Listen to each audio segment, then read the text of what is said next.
guys out.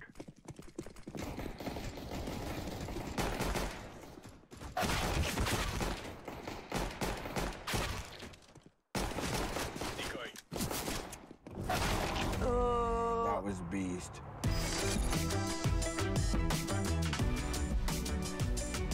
Game, record, and stream without compromise on Intel Core i7.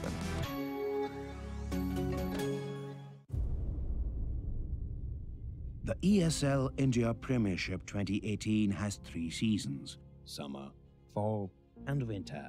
The summer season takes place from April to June, while the fall season runs from July to September. Finally, the winter season takes place from October to December.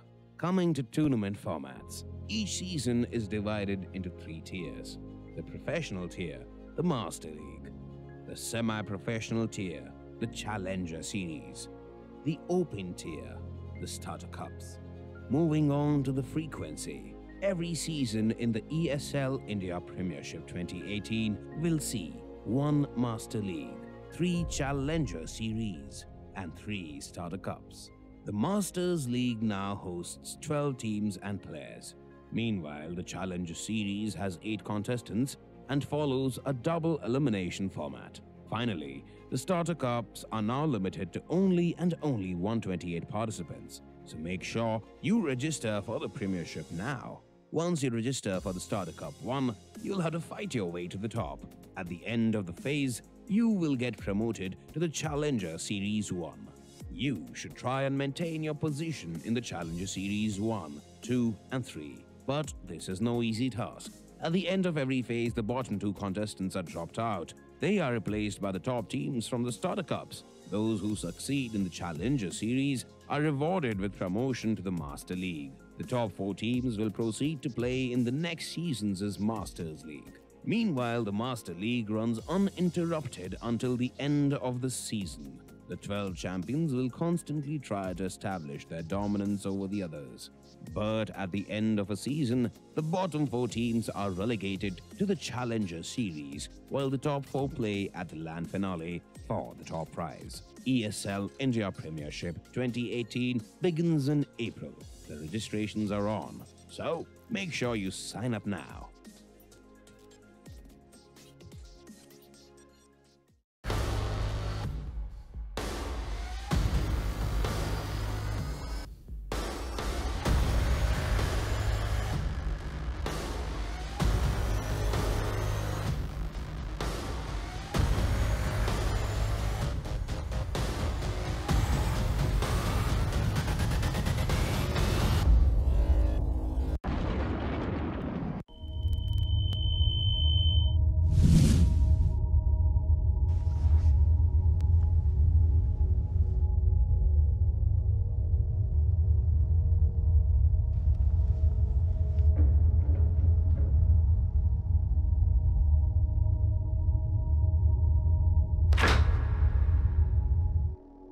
Turn around 3 times.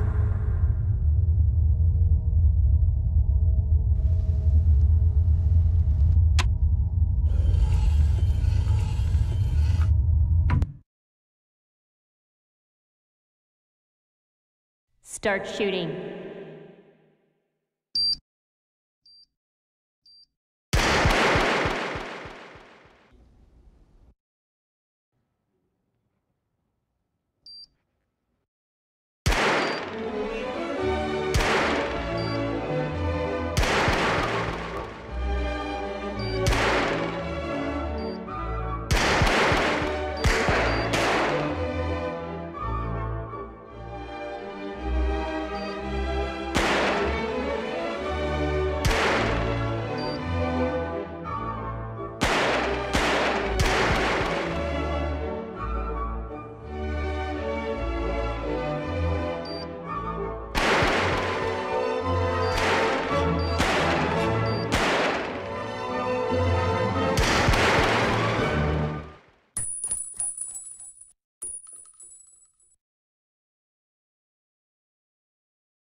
This is the first ever Omen X laptop for gamers that go to extremes.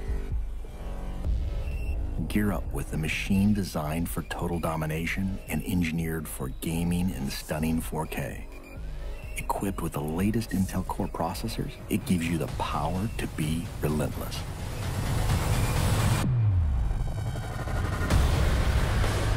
With a 17.3-inch diagonal screen and desktop-class graphics, you get maximum performance to be victorious anywhere.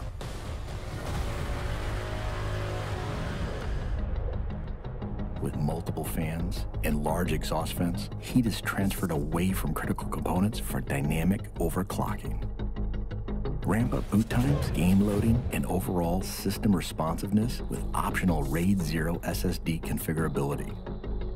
An RGB LED backlit mechanical keyboard lets you program each individually lit key to create customized key maps that switch seamlessly between games. With 2.5mm travel and in-key rollover, you can take out your competition with more accuracy and precision. Designed for extreme immersion, DTS Headphone X technology comes built in for surround sound experience that puts you right in the middle of the action. With the addition of a VR headset, gamers can step inside a completely immersive world for an elevated gaming experience. Single-panel access to key components makes serviceability and upgrading easy, so you won't be sidelined or held back on your road to supremacy. It has a brushed aluminum finish on an armor-like chassis. A jet fighter-like construction with hidden lift hinges ensures you're always at the ready. And with striking lighting effects and see-through window to components, others will know too. Unleash your fiercest gameplay anywhere with the extreme performance of the new Omen X laptop.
That was beast.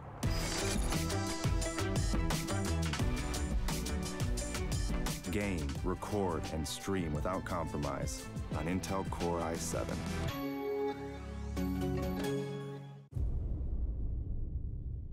The ESL India Premiership 2018 has 3 seasons: summer, fall, and winter.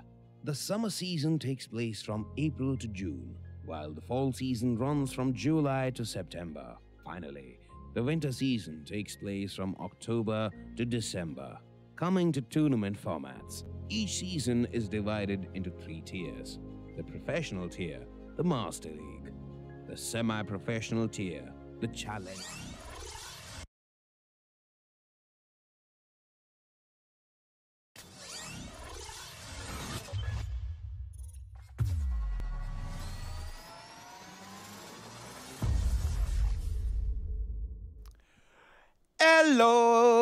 Hello, everybody. Okay, fine. You know what? That was over exaggeration. Welcome, everybody, to another edition of the ESL India Premiership 2018 Summer Season Masters League. Brought to you by Omen by HP, HyperX, and Intel, and the lovely folks at Nordvin Gaming, which basically means Angie and me, sometimes workaholic, because we three are not camera shy. Everybody else is camera shy, so they're like, we'll just sit in the PCR and do it. And if we kind of do everything without them, we can't really do what we do. So yeah, true. I mean, we're just the face of the operations. The actual agents are like behind the scene, the people who like work the stuff.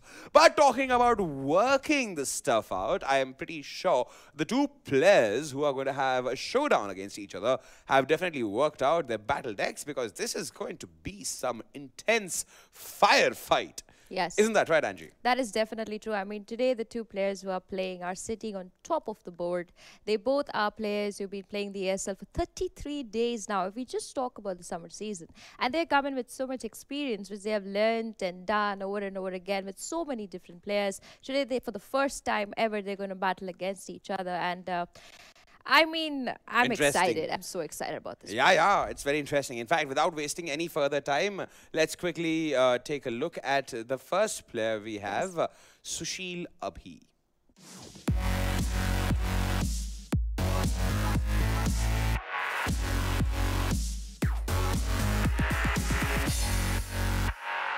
Camera. All right, that's Sushil Abhi, ladies and gentlemen. Apparently, so the guy who usually handles the camera, Manoj, Super Excel Kola, you guys would know the name. He is AWOL. He's gone for a wedding to, what's this place called? Vijayawada. It's in Telangana.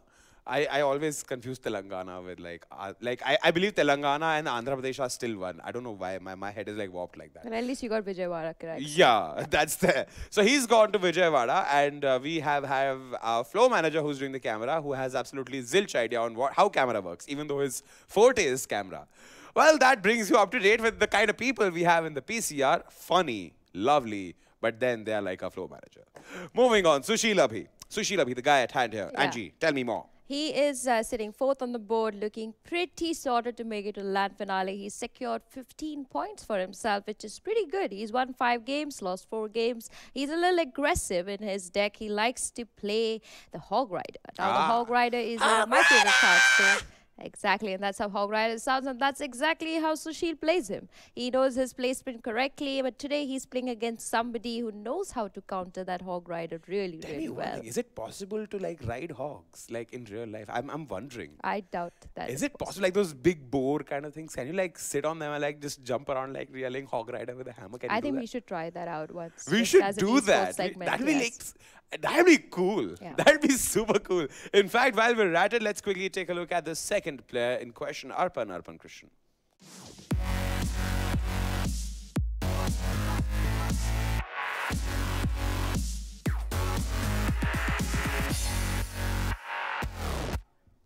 All right, that's Arpan Christian.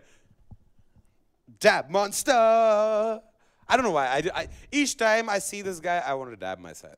He's fantastic at it. I think the dabs he gives are infectious, dude. Ever since the fall season finale where he won, I have now incorporated the habit of like dabbing. Like I'll meet my friends. What's happening, bro? Tuck, tuck, tuck.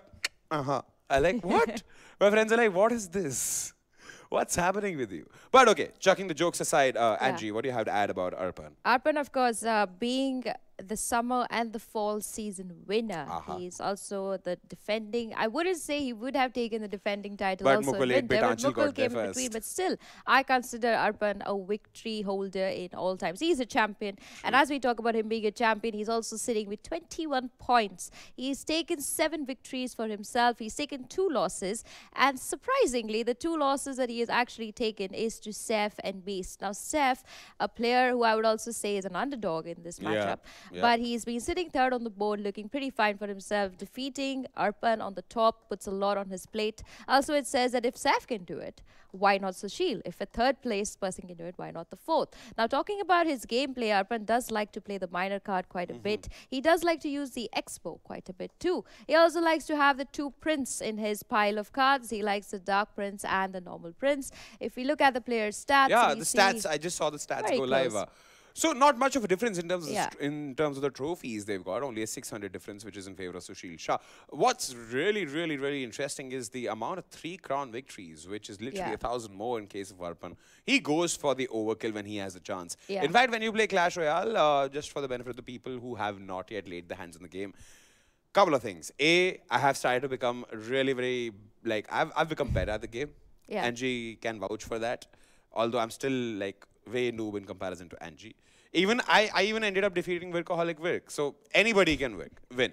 On top of that, moving on, we have to note the fact that each time when you play Clash Royale, it gives you those tips. So they always mention, there's this tip, which you say, like, sometimes it's okay to go for a 3 crown victory. Sometimes it's okay to be happy with just the 2 princess crowns, princess tower victory. Sometimes it's okay with just being with 1 princess. Yes, like Sutikshan Beast, if you realize, he is a sly git. He goes for that one crown, one tower. He likes just 1 princess. Yeah, 1 princess tower and then defend in the overtime. Because you get that into 2 raised to 2 elixir generation. In fact, when you talk about the ban cards, we have the bans also live. Sushil has gone ahead banned the battering ram, whereas Arpan Krishnan has banned the Dark Prince. Very good bans. I mean, if you look at Sushil's ban in general, Arpan does use the battle ram quite a bit. And he's also started using the bandit card. Now, with the Expo in his deck, the battle ram fits beautifully because you get the advantage of us hitting the tower. And the Expo kind of makes sure that if there is something missing anymore, the Expo will directly just hit the princess store.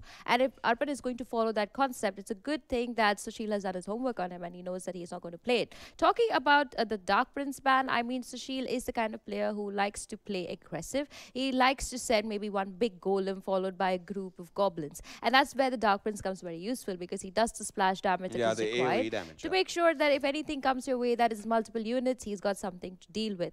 But with both these cards being banned, Sushil got to be a little careful. Also, Arpan, I don't really see the battle ram being much of a bother to him. He plays a lot of versatile kind of decks.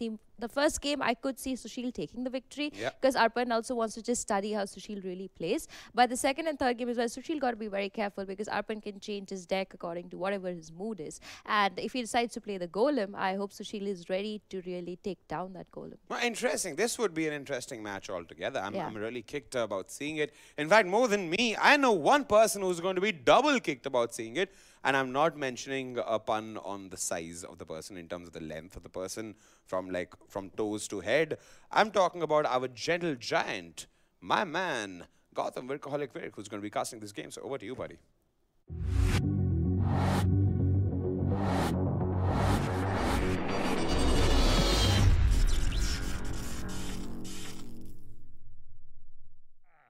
All right, ladies and gentlemen, this is Gotham Workaholic Virk, and I would like to make a public service announcement that I let Vagish win because he has low self-esteem and he's a horrible Clash Royale player. In any case, as we go along between this match of Abhi and Arpan, already a lot of action happening on the field.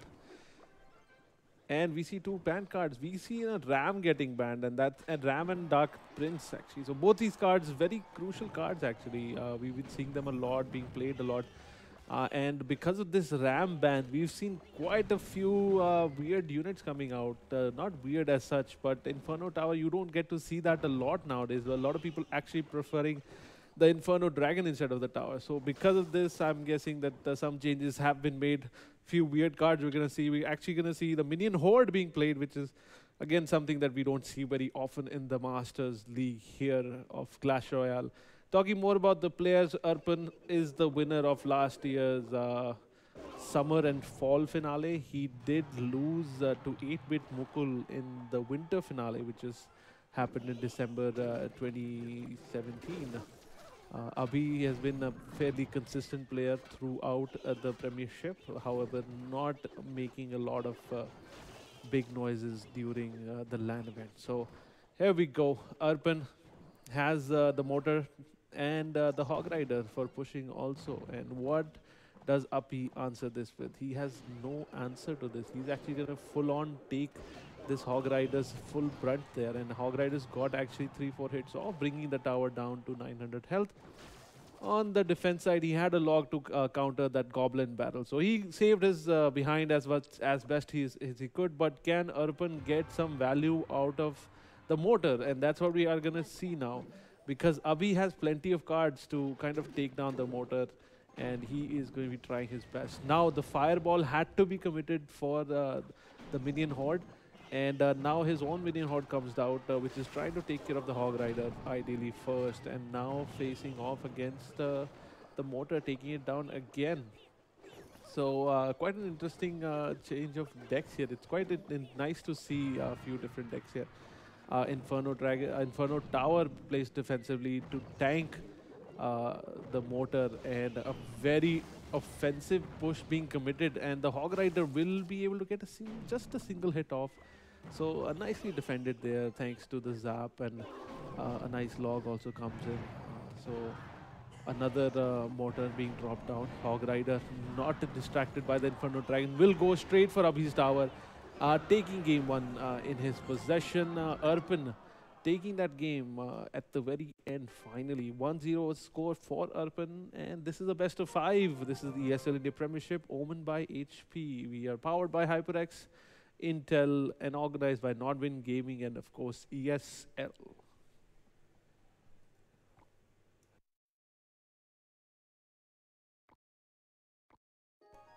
As we wait for the game 2 to start, we are talking more about the player Abhi now. Now the thing is, as I mentioned earlier also, he's been consistent member of the Masters League for the last 2 years.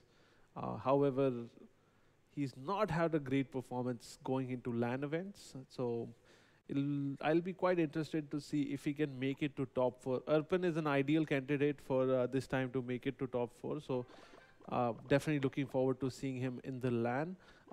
There's him, there's Beast, there are a couple of other players that are most likely going to make it to the LAN event. Abhi answering that Elixir Collector with a lot of anger, and he's like, you know what, I don't like this. How dare you put down an Elixir Collector, because I'm going to take your tower now. A full health tower, balloon made it to the tower, and now it's going to be dropping his third bomb. No, not able to drop his third bomb. Will do some death damage. So a great start for Abhi, but look at Arpan's Elixir Collector. It's still alive, did take some damage thanks to that log. And so now his offensive push is kind of working out in his favor, because the miner is getting full value at the back, and he is getting a lot of hits in and letting the ghost reach the tower also. The ghost will get a couple of whiffs out and even up the trade. So decent trade coming out there. Arpan got a lot of value out the miner and the ghost.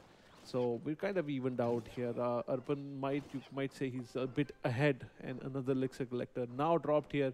Abhi now needs to figure out how is he going to punish his opponent for that mistake of dropping the Elixir Collector. How dare he drop the Elixir Collector down and collect extra Elixir. Abhi now thinking of his strategies, waiting patiently. The P.E.K.K.A in the back, very, very far away from the miner, will have to walk across. And he's slow, man. And he's super slow, by the way. P.E.K.K.A finally reaches and destroys that miner. Now he has to deal with this ghost. No problem, P.E.K.K.A is like one attack and I will take you down. Finally, Arpan's big cards are revealed. The Musketeers, the trio Musketeers are out, and they are targeting the balloon, so which is a good thing right now. but he will be able to destroy that tower because of the fact it was still on decent health by the time it made it. Musketeers might not survive, will survive actually. It survived that blast off, and now there is a double-pronged push coming towards Abhi's tower, which he needs to defend. He's going to lose his tower on the right if he's not careful, and the left tower taking a lot of damage due to the miner also. So Arpan now in a position with double elixir time. He has brought down both the towers on a fairly low health. P.E.K.K.A also comes out very, very offensively. These Zappies are going to be super annoying. The log helping out also. The P.E.K.K.A now also being attacked by the Ghost and the King Tower, bringing it down. A lot of defensive Royal Guards being placed down to stop this push for another 15 seconds. So he needs to defend for 15 seconds somehow. And he's causing a lot of problems to Arpan. Arpan is having a lot of hard time getting across, and he does not have any time left. So I would have to say it's a good game. And 1-1 will be the score. Game 2, evening up the score between Abhi and Arpan.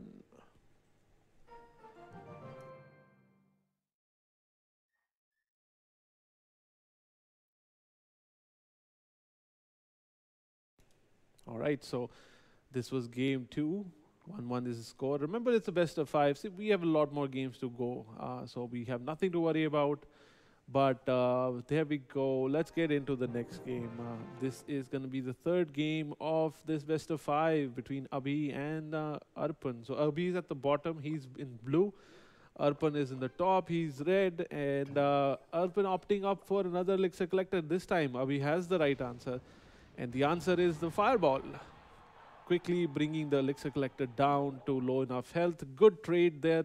Will manage to get maybe 1 or 2 elixir out of that also. So Arpan, we have noticed that he's actually carrying a golem. So we are going to see a lot of golem and prince and even a night witch also. It's going to be quite an interesting deck there, but look at the right-hand side. Abhi is kind of gone in for an all-in push. Lumberjack will do a lot of DPS. And not only the DPS, he's actually distracted. He's looking at the tower. And the rage spell is also on the floor. This has been quite a trade, but I would say Arpan coming out a bit ahead. Abhi coming out a bit ahead because of the rage spell. That sole reason of the rage spell. Now the fireball is on the ready. Will he let the elixir collector tick away, or is he gonna wait? Both of the players deciding to do a full all-out push on their side. There comes the fireball, as you just saw. Evening out the elixir collector will be going down. And finally, the big unit for Arpan has been revealed. It is the mighty golem, but Abhi has the correct answer for it. That is the Inferno Dragon. Arpan does carry a zap to stop that Inferno Dragon's charge, but I believe Arpan is kind of given up on this push. He's going to be holding on to his elixir for a bit more of a defensive gameplay, which is something that he's going to have to consider right about now, because that offensive push is coming to knock right on his tower. The Lumberjack will get three hits on the main tower, and his tower on the left is in a lot of trouble. A lot of units on his side of the base, and he is completely surrounded. And now he only has 50 seconds left, but also has double elixir time. He has to make his way across and take this tower down. He could put down the elixir collector. Now the fireball is committed, but looking at the time, he figured that he is going to be putting down that golem to go knock on that door. And look at this, so many units there. Not a lot of damage being able to be done on the tower. 800 health still left, and seems like Abhi has this game in the bag. And Arpan might have some trouble closing this game, because now he has to deal with this push, knocking down his tower. And he's going to actually end up losing 3 crowns here, which is crazy, man. It is absolutely crazy. Abhi taking the lead against the Wonder Boy of 2017, Arpan Christian. 2-1 is the score in Abhi's favor. Arpan now is behind, will now need to figure out how he's going to make a comeback from this, because I'm sure Arpan would not want more losses on the chart right now, because it is absolutely important for you to keep the top 4 position, because remember guys, only the top 4 on the chart will be invited to the LAN event. If you are not on the top 4, you will not get the opportunity to come to the LAN event. So here it is, game 4 of this best of 5. 2-1 in favor of Abhi. Arpan, everything is on the line for him, because if he loses a single game, this is going to be a GG for him. The Electro Wizard not caring about the miner at the back, will be making his way across and will lose his life. Goblin Gang answered with a log. The balloon, the barrel of skeletons on the left was taken care of fairly efficiently. Still plenty of health left on the tower. Here comes Abhi's balloon. Is he gonna support that with a hunter? We've been seeing this recently also. A hunter balloon, because hunter does a really good job at clearing out all these units. As you can see, hunter took 2 shots to take down the minion horde there. So hunter kind of does his job. The balloon not able to connect to the tower, will go down. Arpan in a fairly good position at the moment. Both the guys are actually in a fairly good position. Now Abhi will need to make some move. He has the E-Wizard. The Electro Wizard does come down to take care of the miner. A lot of units come down also. Will be getting a few hits off on the tower. Good trade. They're able to bring the health of the tower down to 1300. Even the Goblin gang came up after that to help clear out the tower. So pretty good trade for Arpan. Off to a great start, I would have to say. He has the lead. He now needs to keep defending and make sure that he kind of keeps doing damage to the tower. Big unit being dropped by Arpan. That's a big commitment. And look at the offensive commitment there. A P.E.K.K.A being dropped right at the bridge, will be making its way across the tower. And what does Abhi have to deal with this? He has nothing. He's just stopped. He's given up completely. And here comes the skeleton. And this P.E.K.K.A will now be making its way across to the main tower. And you do not want the P.E.K.K.A to hit the main tower. And he's actually going to let the P.E.K.K.A hit the main tower. P.E.K.K.A distracted by the golem there. P.E.K.K.A will take another shot at the main tower, bringing it down to 1800 health. Good value coming out of the P.E.K.K.A, but look at the Abhi's P.E.K.K.A on the right. He's doing his damage also. And he is going for another 3-crown victory. But look at the back. You can see the Dart Goblin bringing a lot of DPS down. Will not let P.E.K.K.A do another hit there. And both these guys have come onto a moot. Now doing full commitment on the either side. Here comes big push. Miner attacking the tower. The barrel of skeleton has also made it to the tower. Quickly zapped away. The minion horde is taking care of the P.E.K.K.A on the left. That's a lot of units now flying at the base of Abhi. Abhi really needs to figure something out. He's taking a lot of damage. 2 minutes into overtime, sorry, 3 minutes overtime clock is now live. And both these players are actually doing a lot of back and forth. But I would to say that Arpan is actually in a decent lead, simply because looking at the health of the towers, the King Tower is worst off. And so is the Princess Tower. The miner not able to get any hits in because the Electro Wizard almost came in instantly. But here comes the skeleton barrel, will be zapped away. Very well done. Now Arpan in a lot of trouble, needs to defend against this big push that is coming at his doorsteps. And what's he gonna do? He takes care of the P.E.K.K.A. P.E.K.K.A will be taken down, but will take one shot at Arpan's P.E.K.K.A also. Another same push, Miner at the back. The E-Wiz should be coming out right about now. Miner does get a few shots off. And the barrel drops. However, the skeletons cleaned up thanks to the log. Again now, 2 minutes left on the clock. These guys need to close this game. Otherwise, it's going to be a draw. And we are going to have to see another game coming out. Wow. Losing my voice over this. A nice distraction for that P.E.K.K.A. But the P.E.K.K.A is still focused. 200 health left on the tower. 300 health left on the tower. 200 left. 72 left on the tower. This, I think, is GG right now because he needs to just do one dart goblin. That's exactly what he does. Closes the game. It was a long game, but here we are. 2-2 is the score of this best of 5 between Arpan and Abhi. And this has become an exciting game of Clash Royale, and it's come down to the wire. We'll take a super duper 10-second break while I catch my voice.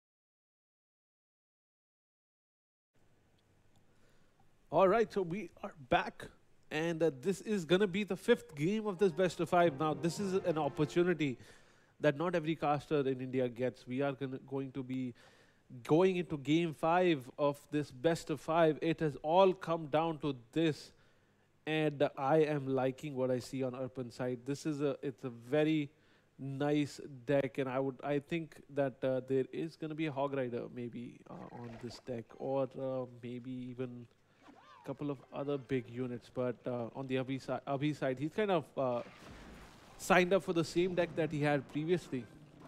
And Arpan now knows this, and he has to figure this out. He's going to probably pull them in using a Nado, waiting for the last second, getting maximum efficiency in, and that balloon will not connect to the main tower. However, he will strike the King Tower, therefore activating the King Tower.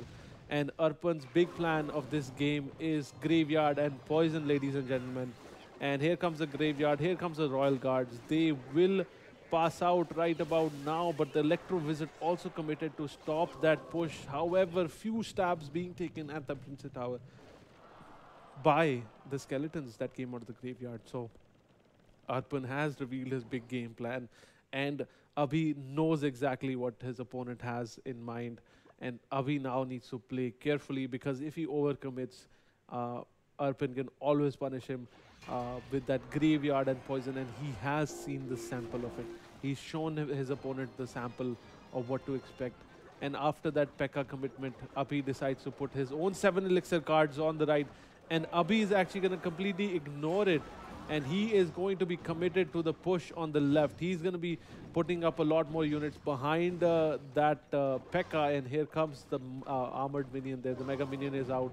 The log comes out. Defensive poison by Arpan. How is he planning to stop this P.E.K.K.A? Is he going to let P.E.K.K.A hit him? No, he actually puts down the Tombstone, which spawns enough skeletons to stop this. And a very well-placed Nado. Abhi is absolutely distraught. He was not expecting his opponent to defend so well.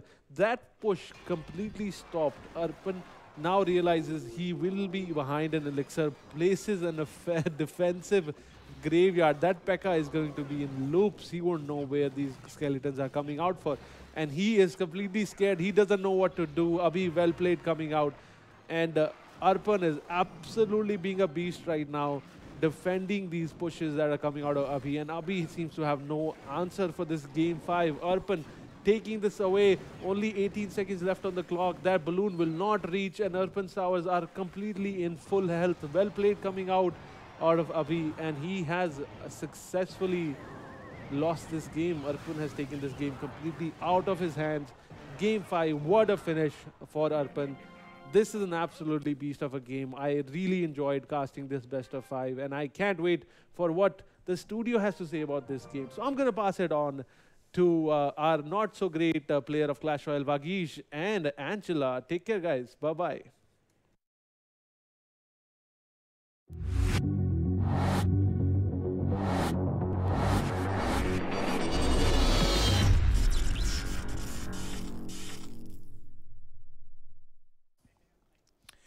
Well, ladies and gentlemen, turns out Arpan Christian does it again. Yes. Like, And it's does a it scoreline of beautifully 3-2 well. in his favor. I think Angie, what you have an Arpan needs entire to do- page. Yeah. Can I just borrow the diary for a sec? Yeah, Just one sure. sec. Can I have my cam, please? This is what a 3-2 game of Clash Royale looks like, people. An analysis. Omit the handwriting. Yeah, It's a a horrible doctor's handwriting. handwriting. It's the doctor of the game. They are going to diagnose the game now. Okay, Angie, over to you. First of all, hats off to both the players. Yes, They played indeed. fantastically well. Arpan should just stop playing his conventional golem. I think he should just take it and remove it from his deck, because every time he plays this card, people are so used to seeing him play that card that now they know how to counter it Yeah. very well. And a player like Sushil, who's sitting 4th on the board, has done the study of what Arpan can do. He's just not done the study on what Arpan can do when he's very, very frustrated that his golem died. So as we just bring down this game, I think the only mistake Sushil really made was he was very concentrated on his aggressive push. He wasn't really considering the defensive mechanism that is the key ingredient to survive a Clash Royale game. He was so confident that his balloon will be able to do the damage in every single round that he forgot to consider that he's playing against Arpan. At some point, you know, you've done the mathematics. My balloon reached the tower. I will send the balloon twice. I will take down his tower. Let him take my tower. I don't care. But at the end of the day, Arpan has been the grand finale champion twice for a reason, and that reason being is he knows when to play what. And the tornado card, commendable play by the tornado card. He's placed it so beautifully well. Every single time I looked at the screen and I was like, he's going to take this game. Sushil has got that balloon right on the tower. This is where, you know, Arpan has made a mistake. It wasn't a mistake because he would just use the tornado, take it to the king tower and wake up the king, and that is something that even Sushil wouldn't have expected from Arpan. And he also made sure that he waited for Sushil to play first. Now, when a player plays Clash Royale for a while, he knows that the person who plays first has always a chance of losing more than the person who plays second. And within the first two games, Arpan figured out that Sushil starts with his balloon, he makes it reach halfway, the hunter follows behind the balloon. So if he just breaks that mechanism of not having the balloon and the hunter kept together, he basically has got the game in the bag. And doing that, Arpan has secured another clear victory for himself. I think the only thing I can tell Sushil at the end of the day is that don't be so aggressive. Calm down. It's fine. Calm down, child. You don't need to give towers for free. You don't have to be that I'm so confident that, because if he had just defended, Sushil would have won the game. He had a beautiful deck. If you see, he had the P.E.K.K.A for a distraction. He had the balloon to make way. He had the hunter for everything. Yeah, he had everything if he only had defended and not aggressed with that game. Yeah. In fact, you know what, Sushil? I'm not sure what kind of music you like, but I have a song for you. Nothing remeaning. It's a wonderful, beautiful song. It's by this guy called Billy Joel. The song is called Vienna. And the moment you hear the first two lines of the lyrics, you will know why I have literally like said this song is to be like heard by you. The first line is like, slow down, you crazy child, you're so ambitious for a juvenile. But if you're so strong, but why are you still so afraid? It's a beautiful song. Some players just are so used to the aggressive gameplay, which sometimes works very well for them, but sometimes it can backfire. And as we talk about that, we can just see the final standings of all our players. Let's bring up the standings. Already, Arpan Christian with the 2 losses, 8 wins, 24 points. With the Action Beast following closely behind with 3 matches as a deficit because he's got 6 wins, 1 loss. He's secured 18 points. Saif Patel, interesting. 5 wins, 2 losses, 15 points in the 3rd position. Now is the cushy zone. Prashant P.V. Pandey and Mukul 8-bit Anchal at the 4th and 5th position. Sushil Abhisha in the 6th position. Now, after 10 games, he's got 5 losses, 5 wins, median. Shadab Kamil Khan and Mrinmoy Imran Lakar in the 7th and 8th position. Now, Shadab has much more of a chance to rise up than Mrinmoy there. But the danger line starts from here. Jimit Bhatt, Tahir Devil's twin Sharif, Manmohan and Deepak Mehdi Mehta. Out of these 4, Tahir is literally rowing the same boat as Mrinmoy Imran Lakar. Deepak Mehdi Mehta and Manmohan still yet to open any kind of credits in their wins there. So they are going to be pretty much relegated into the Challenger League if they do not up the ante. What is wrong with you peeps? What is this? Why are you not playing so well? Please play well. I'm telling you. Okay? So now since I've told you this, also remember, no, this is not for the players. This is for you. You lovely viewers, people who join us every day without fail. This is what you have to do. Move the mouse to that subscribe button. Click on it. Once when it says subscribed, then further move the mouse to the right where it says that bell icon. Yeah, you got to press that so that you get notified each time we go online with any new update or any new game. In fact, guess what? Since you'll do this, you'll never be able to miss any further games from us. Isn't that awesome, Angie? Yes, that is brilliant. Exactly. So simple. Just a click of a button. And remember, all of this has been brought to you by Omen by HP, HyperX and Intel, and the lovely peeps at Northern Gaming who relentlessly work day and night to ensure that you get your dosage of esports. In fact, talking about dosage, we are going to see some real hefty dosage getting in from both sides. We're going to have a showdown in the next game. Counter-Strike Global Offensive. Don't go anywhere. We'll be right back, right here.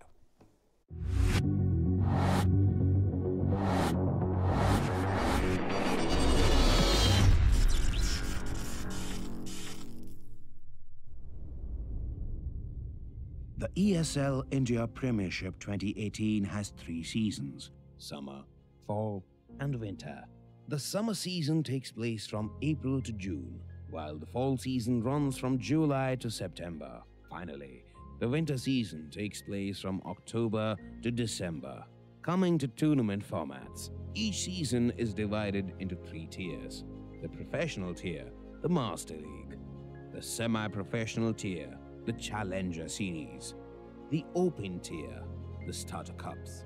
Moving on to the frequency, every season in the ESL India Premiership 2018 will see 1 Master League, 3 Challenger Series, and 3 Starter Cups.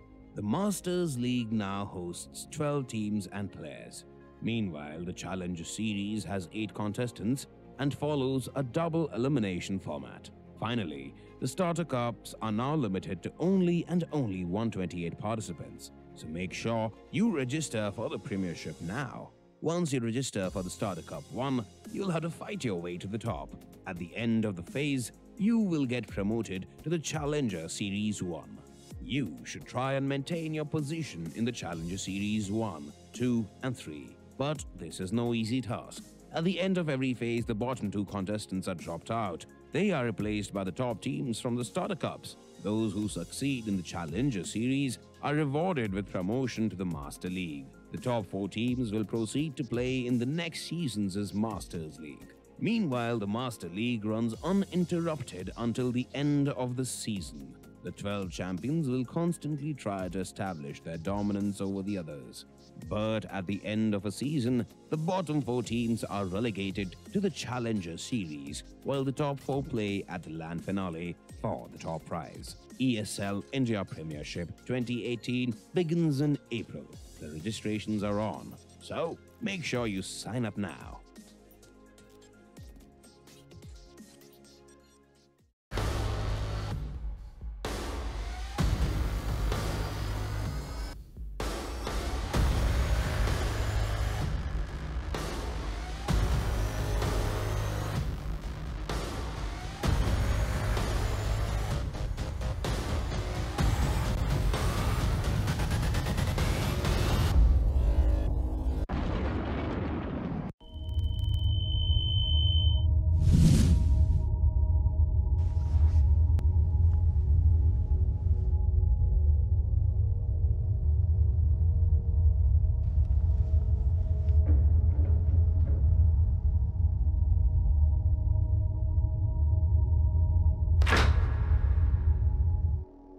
Turn around 3 times.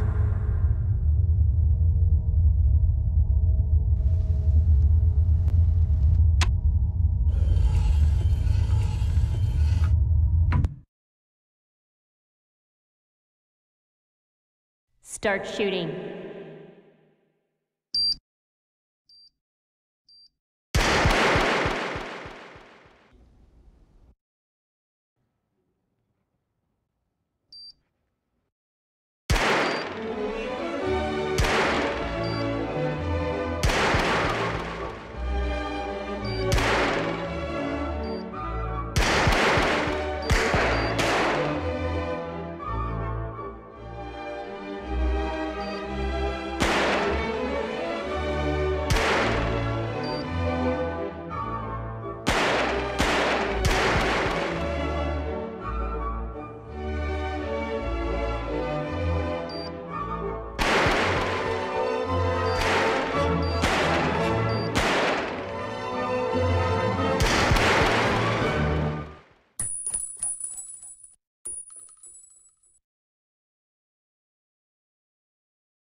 This is the first ever Omen X laptop for gamers that go to extremes. Gear up with the machine designed for total domination and engineered for gaming in stunning 4K. Equipped with the latest Intel Core processors, it gives you the power to be relentless.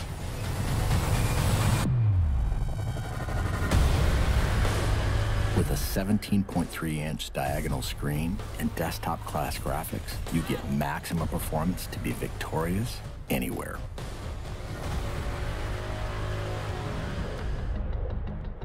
With multiple fans and large exhaust vents, heat is transferred away from critical components for dynamic overclocking.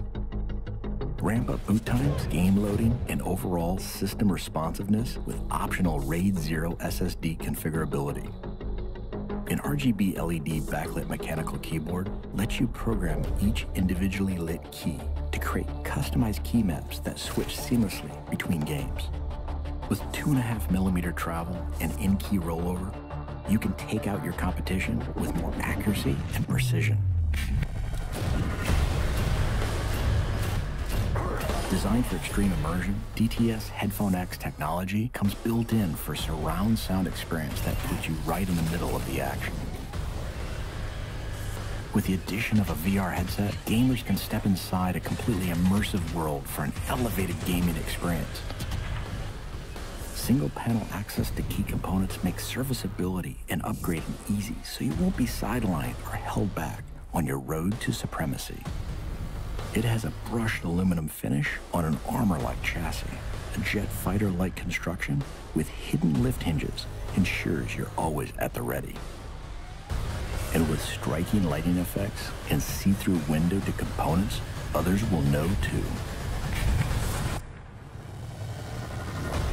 Unleash your fiercest gameplay anywhere with the extreme performance of the new Omen X laptop.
Welcome back to the studio segment, ladies and gentlemen. This is the ESL India Premiership Summer Season Masters League, and it has been brought to you by Owen by HP, HyperX, and Intel, presented by the lovely people at Norton Game. I don't know why I want to say a word, and that word escapes me at the last moment, and then I say something else entirely. I was talking to Adi, and I was going to say, shut up, and I said, shut you, and I don't know what is wrong with me. But, okay. First of all, huge shout out to Archisman Fet Pradhan and Adi 81 Shah, who cast our CS games relentlessly. Yeah. Wonderful people. Though Adi's chilling in Bombay, Fet is chilling somewhere else. They got nice lives, dude. People got nice lives. But moving on, what's nice? Let me tell you what's nice. A, it's CSGO time. B, it's an amazing CSGO time. C, it's a Malhar versus Portal Esports. And G. Yes. Portal Esports, after yesterday's game, that teeth-clenching game, yeah, that 12-0 scoreline, which went to like an end game of 16-13. Yeah.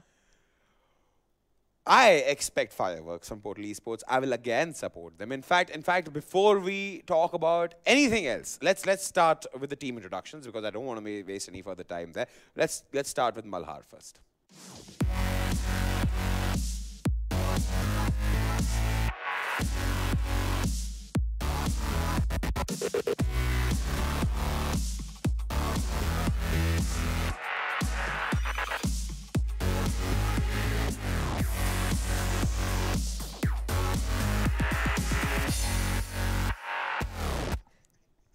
ladies and gentlemen, that's Malhar for you guys. Anti-Dotenberg, Shabby and Gang there.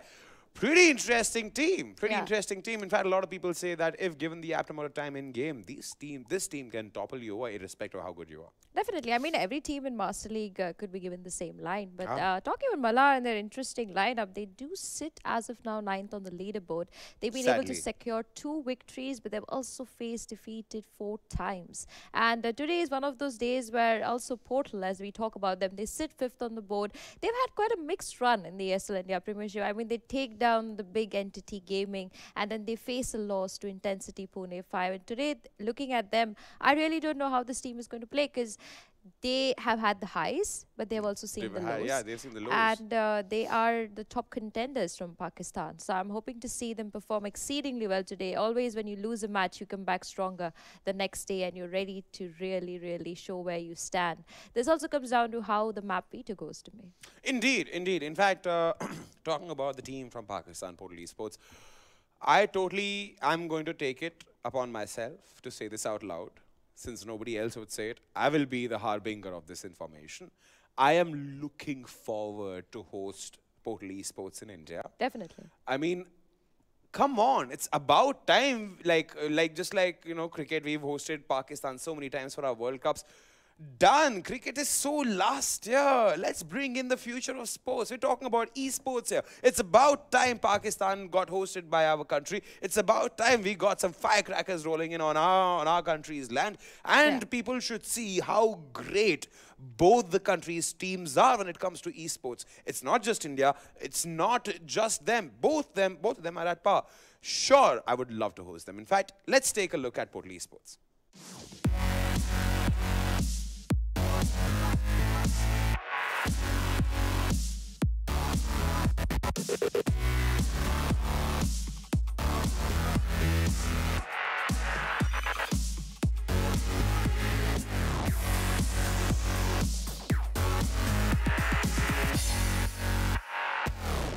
All right, the team from next door. When I say next door, I intend Pakistan there. Pretty interesting team. Some really good gameplay. In fact, HSB, gotta say, last game, HSB, buddy, you won over my heart. It's been quite some time since I saw some really interesting CSGO, and you were one of those few people who I'm going to mention now, henceforth, whenever I have to mention great players. Also, the commendable part about this team is they do play with a ping difference. But it doesn't even once feel when they play the game that it is a bother to them, or they make it a deal, or they cause any issues. For the smallest thing, we kind of have this thing that we'll say, no, it was the lag, or it was we couldn't aim properly. But Portal has never complained about that. And as a team, that is really commendable. And they don't give up.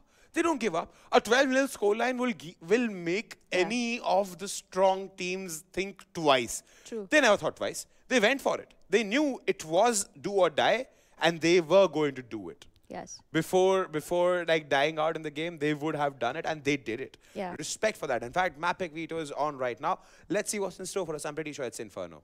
Yes. It has to be. Okay, point to production. Let's scan the map pick veto. Let's just say it's Inferno, unless and until it's a map change. It's easier. Because then I don't have to say, hey, Mirage, Nuke, and Dust 2 got banned by Malhar, and PES banned Overpass, Trade, and Cash leaves other than Inferno. I don't have to say that. It was like a minute and a half. In fact, you know what? While we're at it, let's make you see the map first. Inferno. This map is not like any other traditional CSGO map. It does not revolve heavily around mid-control. The two most important areas of control are the apartments and Banana. You lose control of either one of these areas, and you're going to have a bad time.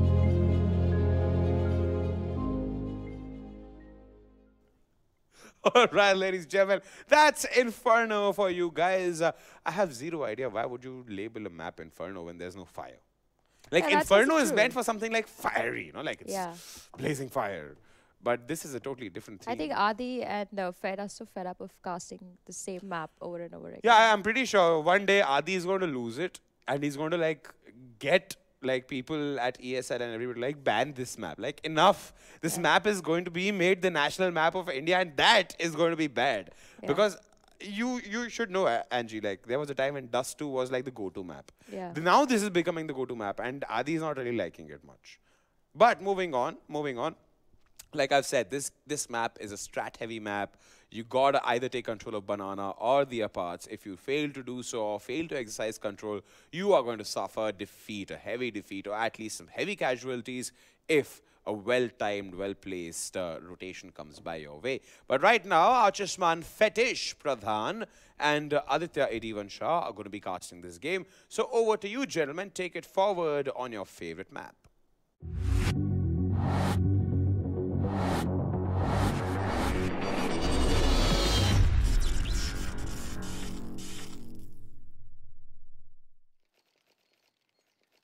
Thank you, Vagish and Zara.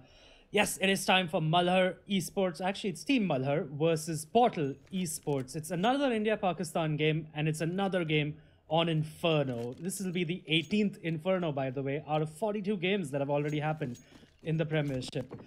I'm Adi, and I'm joined by the ever-jovial Fet. Fet, how you doing, buddy? Stab me in the eyes, Adi. I cannot watch another Inferno game.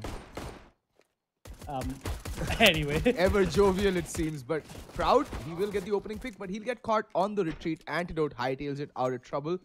It's still a 4v4. Scratch that. Trans picks up Blackhawk, alright? So it's a 4v3. Very fast pistol round. Right off the bat, kills back and forth. And now, PES fall back, and they are regrouping towards the B bomb side. Shabby, the lone defender. Yep, a really quick take by PES towards the middle. They got a couple of picks, and now they've fallen back to B. They did this a lot against Intensity Pune 5 yesterday as well. The B hit is coming in now. The smoke towards CD spawn, the flash. Anakel gets the first frag, the substitute right now. Anakel gets another, and it's completely shut down by Anakel and Shabby. 3 kills for Anakin, apparently. Yes, Star Wars. Woohoo! Technically, Anakin does have 3 kills to his name. It's called the prequel saga. Wow, wow. I mean, I'm not even let's not. But anyway, but that was quite a decent hold coming out by Anakel, who is the substitute, by the way. Poker Ref seems to have gone missing, who is also their captain. So it'll be interesting to see how Malhar adapts to that as well. And the aggression now coming in by Malhar. I like this, but HSB with the 1 dig. Saying, nope, you do not aggress against us, baby. We know how it goes. And yeah, but I like this, by the way, that that Malhar really wanted to aggress, but I wish that Proud had somebody with him to trade that kill. And anyway, now again the pace getting slowed down. That once the PES has gotten the first frag. Yeah, I mean, Proud and Anti both were rushing down mid, but the moment HSB's Deagle rang out, Anti was just like, nope. And he turned tail and ran. Anyway, in the meantime, it seems that Blackhawk has found Trans yet again. It's a 4v4, make that a 4v3. This time in favor of the CTs. Antidote finding Feint, but again, it is a B hit coming in. Anakel on the edge of the smoke finds Pokemonster. That's one danger man taken out of the equation. Now all is on Hasib and Criminal. HSB and Criminal, both of them are phenomenal. They've got phenomenal firepower on their side. Can they make something happen? Anakel chipping away at HSB's HP, while Criminal just bides his time towards Carpet with the C4. But Antidote lies in wait like a coiled viper right next to Motorbox. And he's heard Criminal jump into the pit. Antidote gets the C4 control. HSB on 17 HP seems to be a bit lost, trying his very best to recover some weapon. And he indeed manages to get his hands on the MP9, and Anakel gets caught with his pants way below his ankles, but it doesn't matter. HSB is going to get double peaked, and Shabby with the Pro 90 is going to pepper poor HSB with a lot of bullets. That kill actually by HSB on Anakel was kind of important because Anakel he kind of dropped a lot of utility, and including the kit as well. So that's going to be quite a heavy reinvestment for him, and he's not even going to get a kit for it on this round as well. But, I mean, I'm a little surprised that he's gone for the FAMAS. Like, you could have gone for another SMG there, especially an MP9 or something, because barely $1,200, and if you get 2 kills, it pays for itself. But, yeah, I mean, I really want Malhar to continue with that aggression, and yeah, they are really continuing with it right now as well. But I mainly meant, like, in the gun rounds, I really hope that they continue with this aggression, because that is the correct way to play Inferno. You're not supposed to give the terrorists any quarter, no space on the map whatsoever. So let's hope for the best. Proud getting the first frag, but HSB picking up Blackhawk as well. Proud's gonna get another as well, though. It's an eco round, but there is one deagle on HSB, which obviously we know that can cause a lot of damage. Yeah, that deagle, HSB's deagle, throughout this Master Series, it has been a stuff of legends. And Shabby pops up, gets faint. He's just gonna press W and left mouse button, but HSB again with the hand cannon, almost getting Antidote as well, but Antidote able to secure the final 2 kills, recovers the P90 as well. Like, now a lot of people cringe at the sight of the P90, but that weapon, this gun, when wielded by a professional, can definitely devastate any opposition, because like it's 50 bullets of pure carnage that gets released the moment you hit that left mouse button. And Shabby, so far, he's been using it to quite a deadly effect. Can he continue his reign of terror with the automatic AWP, as I like to call it? Well, it isn't that powerful, but sure. Have you seen Ux play with that gun? He melts servers single-handedly with the P90. AKS is retired and washed up just like me. Pokemonster is gonna get wrecked by Antidote. And I like that aggression, the JW position, I like to call that one. And he gets the first frag. Shabby just about makes it behind the black wall. And oh my god, Shabby, you're right. He just loves that P90, and it's basically a laser for him right now. And again, the man advantage is doubled, in fact, this round. And I like this by Malhar. I really like this. Finally, some good Inferno, Adi, aggression on the CT side. It's like our prayers have been answered. Malhar playing it like it's meant to be played. They're aggressing early round, almost always securing the man advantage, and then they're going turtle. And that too, they have trade potential almost every point of early contact. Like right now, the setup towards mid, it's a decent bait setup between Anakil and Antidote. And even the B bomb side, there's a very good crossfire with utilities ready to be sprung the moment Shabby makes contact. There are no flashes onto PES's side, though. They do have 3 smoke grenades, but the counter flash by Blackhawk is decent. It pushes the terrorists back. And now finally, okay, that was a team flash by Shabby and a self flash. But anyway, the first frag does go to HSB. It's all up to Blackhawk now. He does get the first frag. Both the players are stuck towards Barbecue. Now Blackhawk's going to get another one as well. And Antidote rotates in to back up his comrade. And he's going to rip Trans's head off. And that's a good hold again coming in by Malhar. And, I mean, they wouldn't have even lost Shabby there. And it's not even that big a deal because Shabby only dropped a P90. Yeah, and now Shabby upgrades to the M4. I think he might miss his 50-bullet harbinger of death, but an M4 is any day more respectable than a P90 in my books, as in the in the ode to Pugstars. As I say that, Antidote and Proud, like simultaneously, they're just killing everybody. Proud gets trans, Proud gets faint, and now it's all down to Criminal in a 1v5 in a eco more or less armor pistol, but Criminal does manage to get the kill. He does have armor to play with and tags down Anakil to 15 HP. Anakil needs to be careful. He's dying. Oh, Kobe. Nope. Oh, Anakil surviving on 10 HP, which is a bit mystifying because from my POV, that nade literally went off like 5 feet from his face. He should be dead, Adi. Valve, please fix your nades. I honestly have been noticing though in like the last week, the nades have been working a lot better. But maybe Blade did point out that, Inferno's a bigger map, so the a newer map. So the clipping issues that happen in the more, in the more aged maps, let's say, like Mirage and Dust 2, well, the old Dust 2, doesn't really happen in this map. And again, there's a little bit of aggression coming out by Malhar. The Molotov is well placed, but unfortunately, it's not going to tick over towards Feint. Shabby wants to peek this. That flashbang is absolutely perfect. He's going to hunt down Feint. He's been taken down again, and ooh, that's a little bit of team damage coming in. But they're going to get the man advantage nonetheless, and they're going to fall back. Criminal again, Molotov out of position. The aggression by Malhar, it's absolutely unrelenting right now. I mean, HSB and his friends have no counter to this unprecedented aggression that Malhar are bringing to the table, and they're not letting up. They're just, as you said, it is completely unrelenting. It's like a hurricane that keeps battering them over and over and over again. And PES, they're just capitulating under the sheer force of number. Proud, he spotted Pokemonster.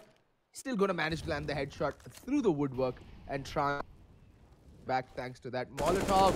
And look at that Blackhawk through the smoke, continuing his spray down. And HSB finds himself blink of an eye. Trans left all alone to try and make something of this. And he does get one frag, but he's instantly traded by Antidote. Again, another clean round coming in. They've had 4 players alive in the last 3 rounds, and look at the bank. Look at the bank on Malhar. It's literally amazing right now. And Fet, I think a couple of audio issues are coming in from your side. Please fix. Just like you asked Valve to fix, please fix. It is network lag. It can't really be helped. There's a lot of construction being like going around in my area. Wires are being cut and, you know, rerouted everywhere. So a little bit of loss might creep in from time to time. It can't really be helped. But finally we see Portal with a little bit of aggression of their own, and they have, I don't know, after 6 rounds, they've managed to get the man advantage from Malhar, and I don't think they should be going for this retake. They might want to set up for some exits, but this retake looks a little bit out of, you know, the realms of possibility at this point. Yeah, Pro Evolution Soccer apparently. But no, Portal Esports surprising Malhar with their pace, in fact. But Shabby is gonna get an op off of HSB, and he's gonna try to save it now. But yeah, I agree. They should have probably set up for the exits and completely wiped out the T side, because they could have been instantly reset the next round. A little bit of a misplay by the remaining 3 Malhar players. But it does look like Shabby's going to escape with this op and his life. So that is going to help their bank, which is already pretty good. And yeah, I mean, Portal Esports with that second mid to mid rush, right? Completely unexpected by Malhar. They had no...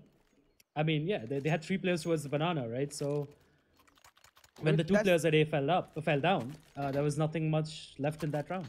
I think finally Portal figuring it out that Malhar are going very heavy towards banana early round. So they made the right call. They all went alt mid, and the 2 players in A, they just got overwhelmed by the sheer presence of numbers that Portal threw at them. And that's called for the switch up. And look at this B rush coming in almost instantly. And what a great flashback! Everybody's blind and everybody's dead towards the B bomb site. In the blink of an eye, it's a 3v3. Well, 2.5v3, because Criminal, let's be honest, 17 HP. He's got 1 foot in the grave already, but it looks like they will be able to secure the B bomb site. Lots of Molotovs being tossed, lots of flashbangs. But in the meantime, Proud has managed to get 2 kills out of nothing. And now it's all down to Criminal. He's got 17 HP, like I said. The last player remaining. He'd already gotten a foot in the grave, but somehow he managed to survive. And Malhar, they just dealt Portal's economy the most severe blow possible. They won right after Portal take a round off them, which means hard reset coming in. Although 3 players can buy up, so it is going to be a force buy coming out from Portal. Things are looking dire. Even when they think that they've got a read on what Malhar are doing, they somehow manage to pull a fresh trick right out of the bag, and Portal find themselves, well, square one. Yep. They are on the force buy, though. They have gone for the 3 AKs and 2 Deagles, and HSB has the Deagle. It's as good as an AK, probably even better than an AK in his hands. And I do want to point out, by the way, Shabby and Anakel, they did a lot over there. In fact, Shabby specifically, he did not peek out from the sandbags position until Anakel pop flashed for him. And just those little things, right, got Shabby the 2 frags and got Malhar back into that round when they were about to be overwhelmed. So just the little things are really on point by Malhar right now. But the first frag in this round coming in the way of PES, Pokemonster picking up Antidote.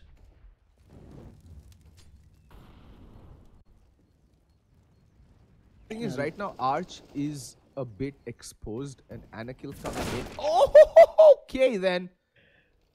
He just walked into that Deagle. Yeah.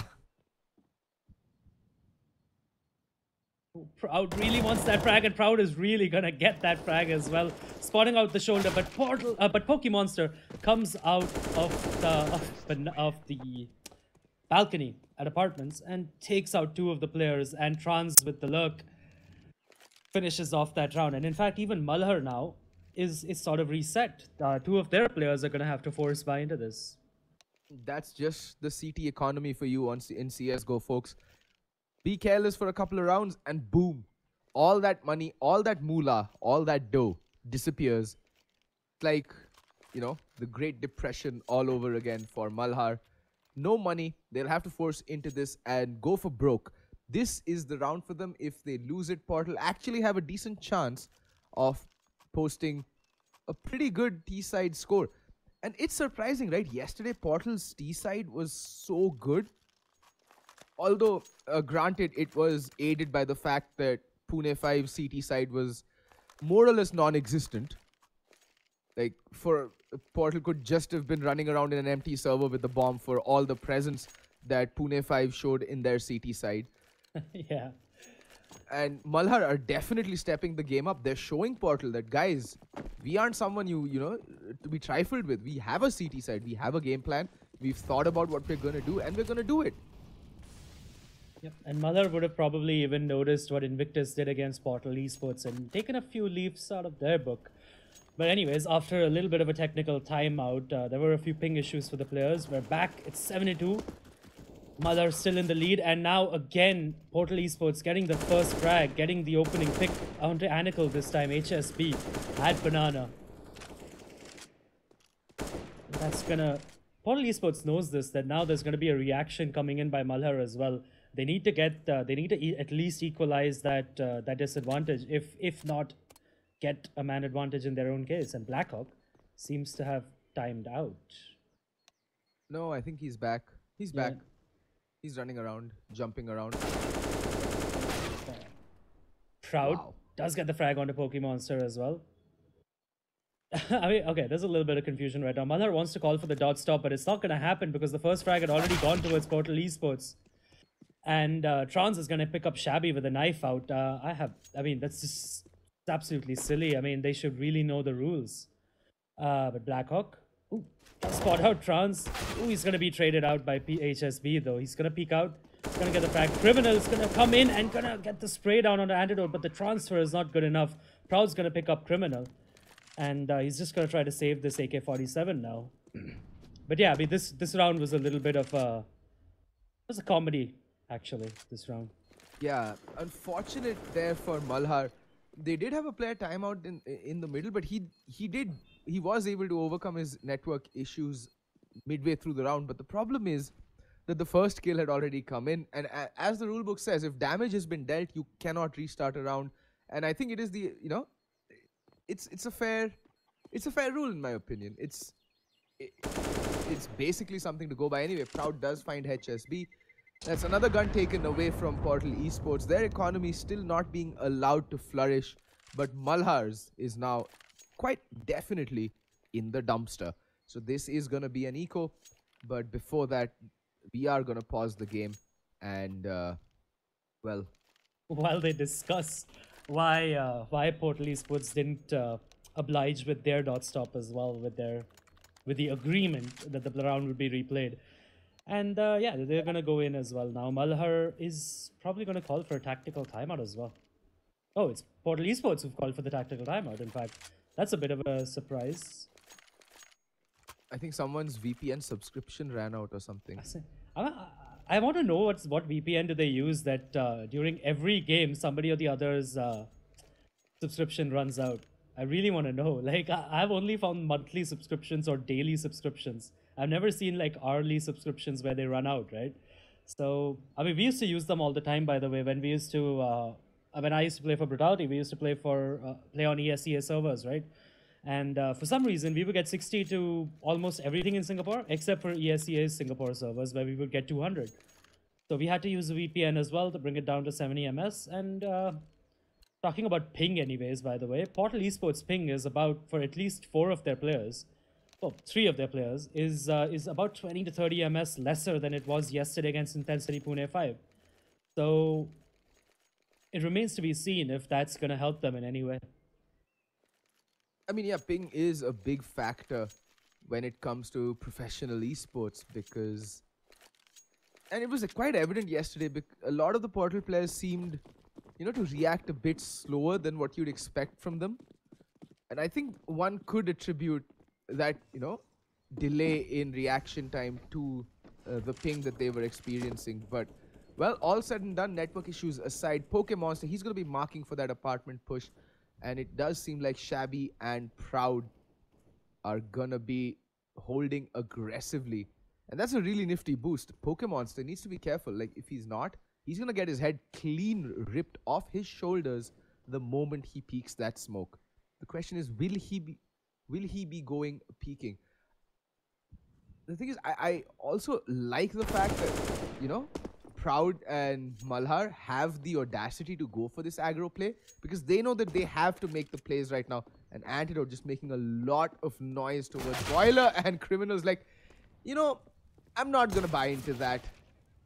And the double new box setup, will they fall for it? Unfortunately. Again, if Blackhawk had any other weapon than just the USP, maybe something could have come from that. But unfortunately, it was that hard reset round, the eco round.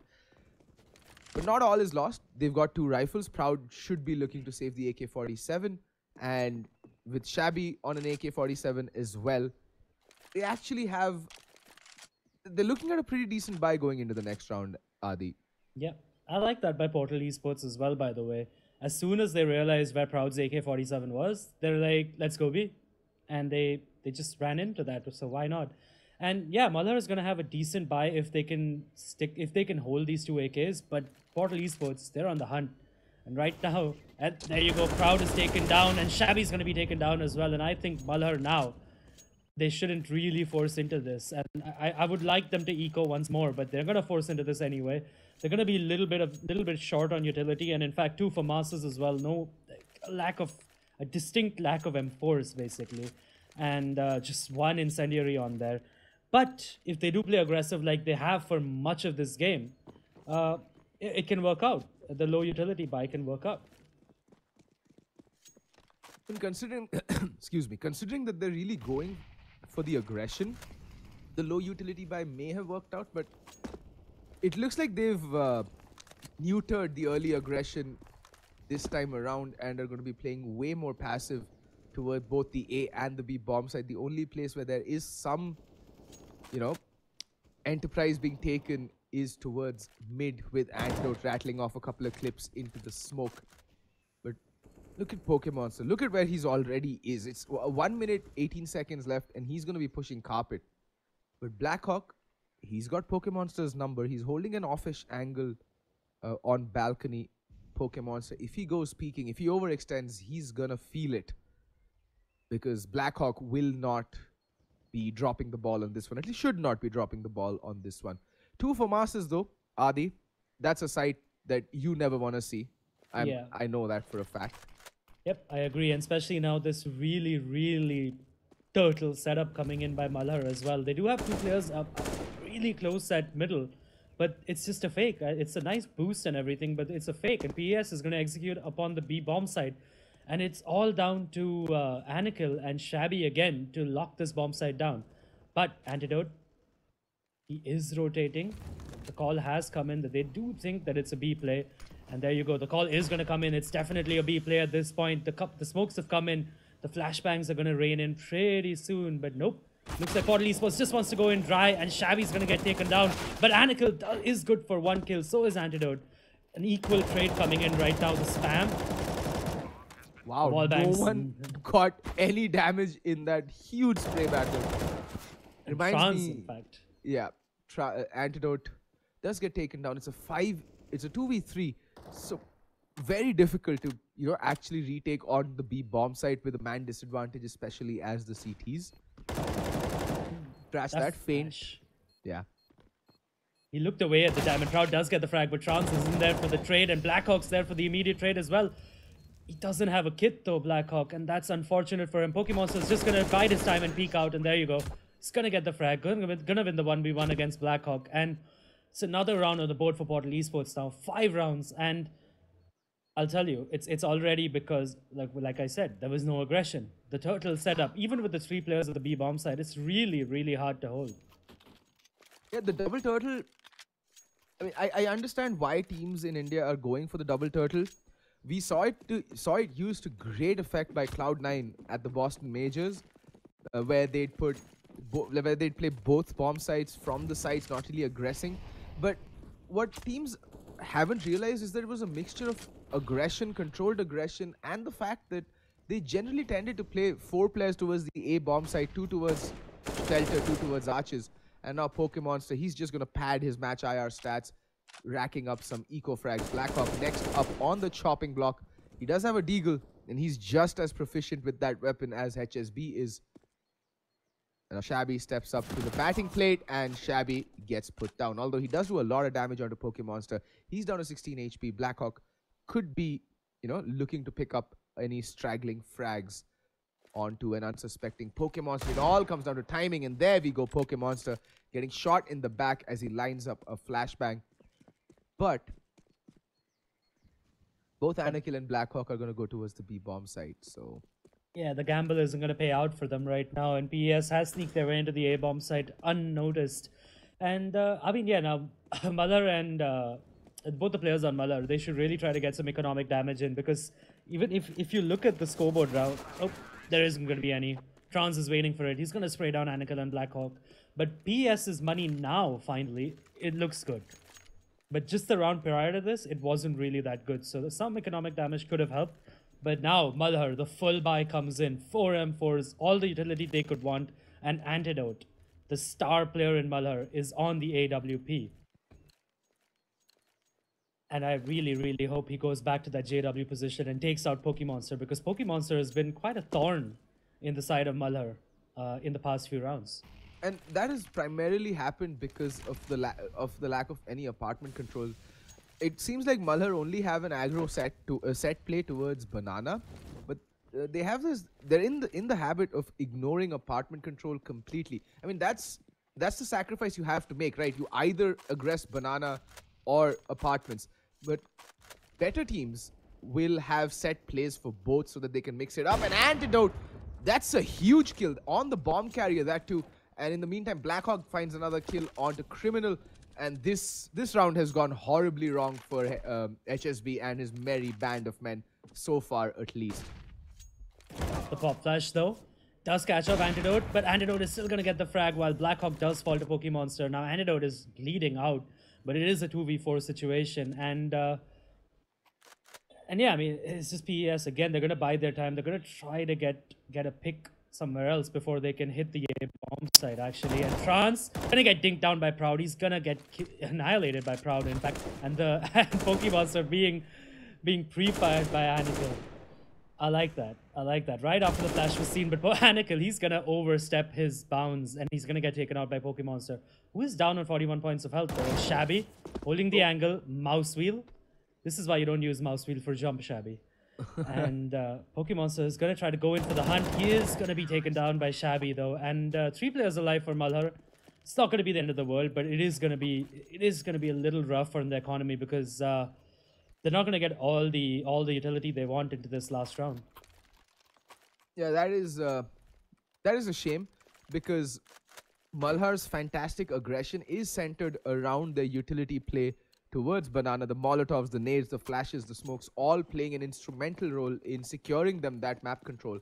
And if they're not going to have it, they're going to struggle to do it, like we saw a couple of rounds back when Portal actually picked that round up. Portal, on the other hand, they're going to have everything along with the kitchen sink to throw at Malhar in an effort to actually secure the final round of the first half. And again, Portal Esports, they haven't really, I mean, the one round they caught on to it where they just went fast middle. When this Banana play has been happening, it's always been 3 players on Malhar's side. Another fast A play could have worked out for them, but instead they're again going really slow with the boiler control. No apartments control this time. In fact, they've come out of middle right now. Antidote gets the first frag, and then he's going to fall back as well. They did try it, honestly, but unfortunately it didn't work out. And now Proud's going to be taken down by Pokemonster as well. Antidote trying to get the trade. Antidote, he's gonna get taken down. Pokemonster, really, like I said, he's the thorn in the side of that A bomb site right now. Faint though. Gonna get shot in the back by Blackhawk, but it's not gonna do much. But the CTs right now, they could have caught off the bomb carrier. They're gonna get Faint though, getting caught with a nade out. And the C4 is coming in from the apartment's position though. HSB, he's timed out. Seems to be timed out, yeah. The bomb plant is going to come in. So as of now, it's a 2v3 situation. But Malhar doesn't know that. In fact, Malhar does know that now. HSB has timed out of the server as well. So that's going to give them a little bit of high criminal. Gonna get 2 frags onto Shabby and Blackhawk. He's going to shut down that retake all by himself. Anakel now in a 1v2 situation. He's going to get Pokemonster. He's going to make Anakel, Criminal miss his shot as well. And Criminal... He's not gonna be able to do it. Anakel 1v2 win against the odds. Honestly, he's gonna get the defuse as well. 9-6 in the favor of Malhar, and I have no idea how Anakel pulled that one out of his ass. I mean, I feel really bad for Criminal there.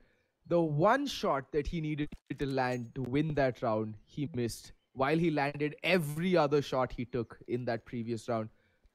A heroic round coming out from Criminal, but unfortunately it just wasn't enough. And with that, Malhar looking at a pretty comfortable lead going into the second half. Now all they need to ensure is that they take the pistol, and from there on it should be relatively smooth sailing, because, and I think you'd agree with me here, it is exponentially harder to play the CT side with such high ping as compared to the T side. I mean, comparatively, it's not easy to play either side at such pings, but I think comparatively, it's easier to play the T side than the CT side with high ping.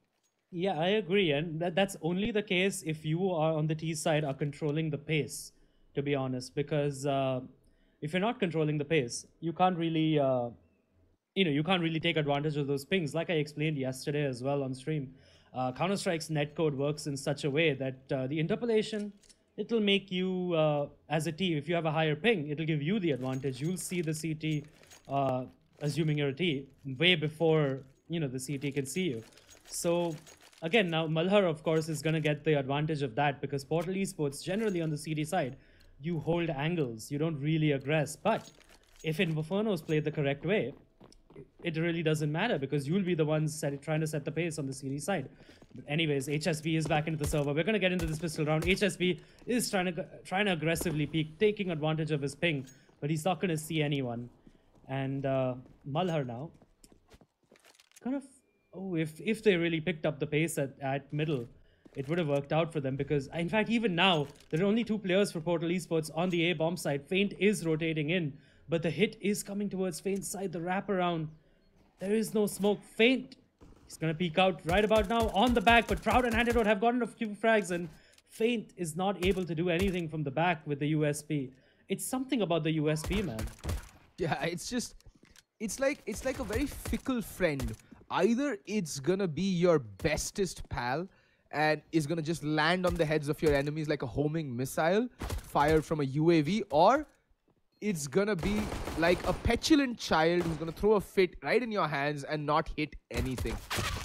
Pokemonster, though, it does get 2 frags, but yeah, I mean, the retake wasn't really possible. The crossfires was set by Malhar. They got the site pretty, well, actually, absolutely cleanly, so. And yeah, I mean, when I used to play professionally as well, right? The USP, when you were shooting somebody in the back, it's like the hitboxes don't exist. Yeah, the hitboxes at the back are messed up. Like, it's no fault of the players. Like, they're legit messed up. Like, you think you're hitting the head, but it's basically your bullets are bending space-time itself and being transported into another dimension for all the effect that they have.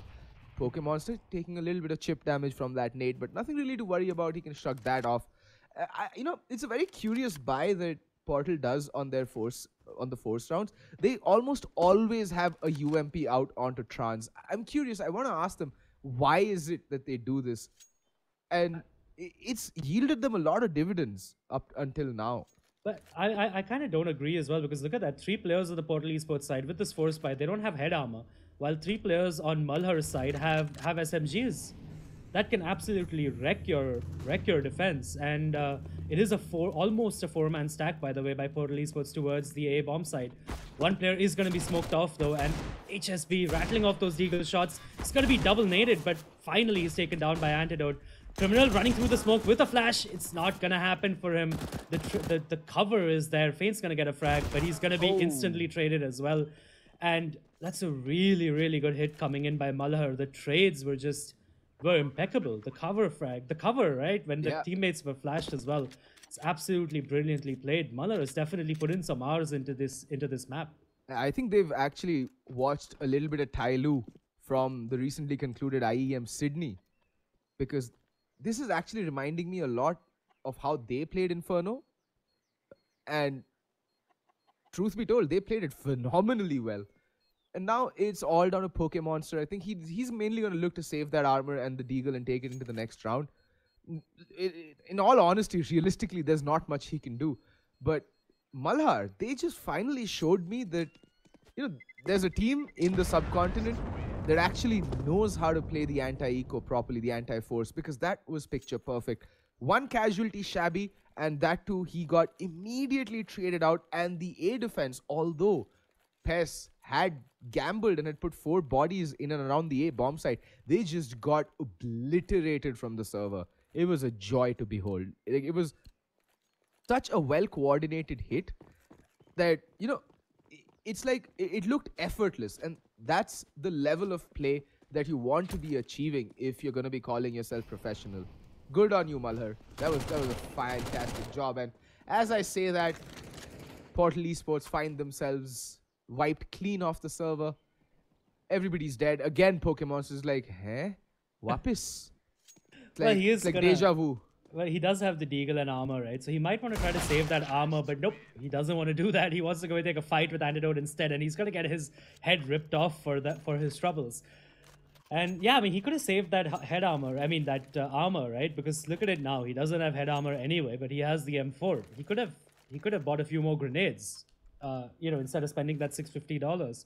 And Malhar now 6 rounds in the lead against Portal Esports. They're looking like they're in the driver's seat. They look like they like this map, and they look like they have PS's number at this point. But of course, this is the first gun round. This is the most important round in the game. And it's a fast play coming in by Malhar. Proud is just running in. Proud's going to get a frag. He's finally going to get traded out. Pokemonster, he has to fall back. And the B bomb site is actually lost. And the C4, though, it's going to go towards A. And Portal Esports, they've completely rotated out. But now HSB, all right, he's waiting for the backstab. It's not going to come. And now he does have an inkling. He does have a feeling that something's wrong. Why hasn't the bomb plan come in? And he's going to spot out Antidote. But Antidote, he's going to say, nah, fam, it's all right. You might spot me, but you're down now. And the C4 is going to come into the bomb site. It's going to be planted. And PES, they just have to save now. They've been bamboozled. What a fake. Like, what a fast. That was fast and furious. Proud just gunning it. Like, he held down W like there's no tomorrow. Got the opening frag onto the B bomb site. And then there was just no looking back. I don't know what Anakil smoked there, but okay. It's okay. He's the substitute. Yeah, that's true. But he's done his part. He's come in with some clutch kills at some clutch moments. But it has been the Proud and Antidote show so far. Again, these two guys, the boys from Kolkata, leading from the front. Yeah, it's the case for quite a few teams, right? There's another team with the 2 Kolkata boys. I don't know why I'm having a brain fog. And Hellfighter. Yes, but 80, exactly.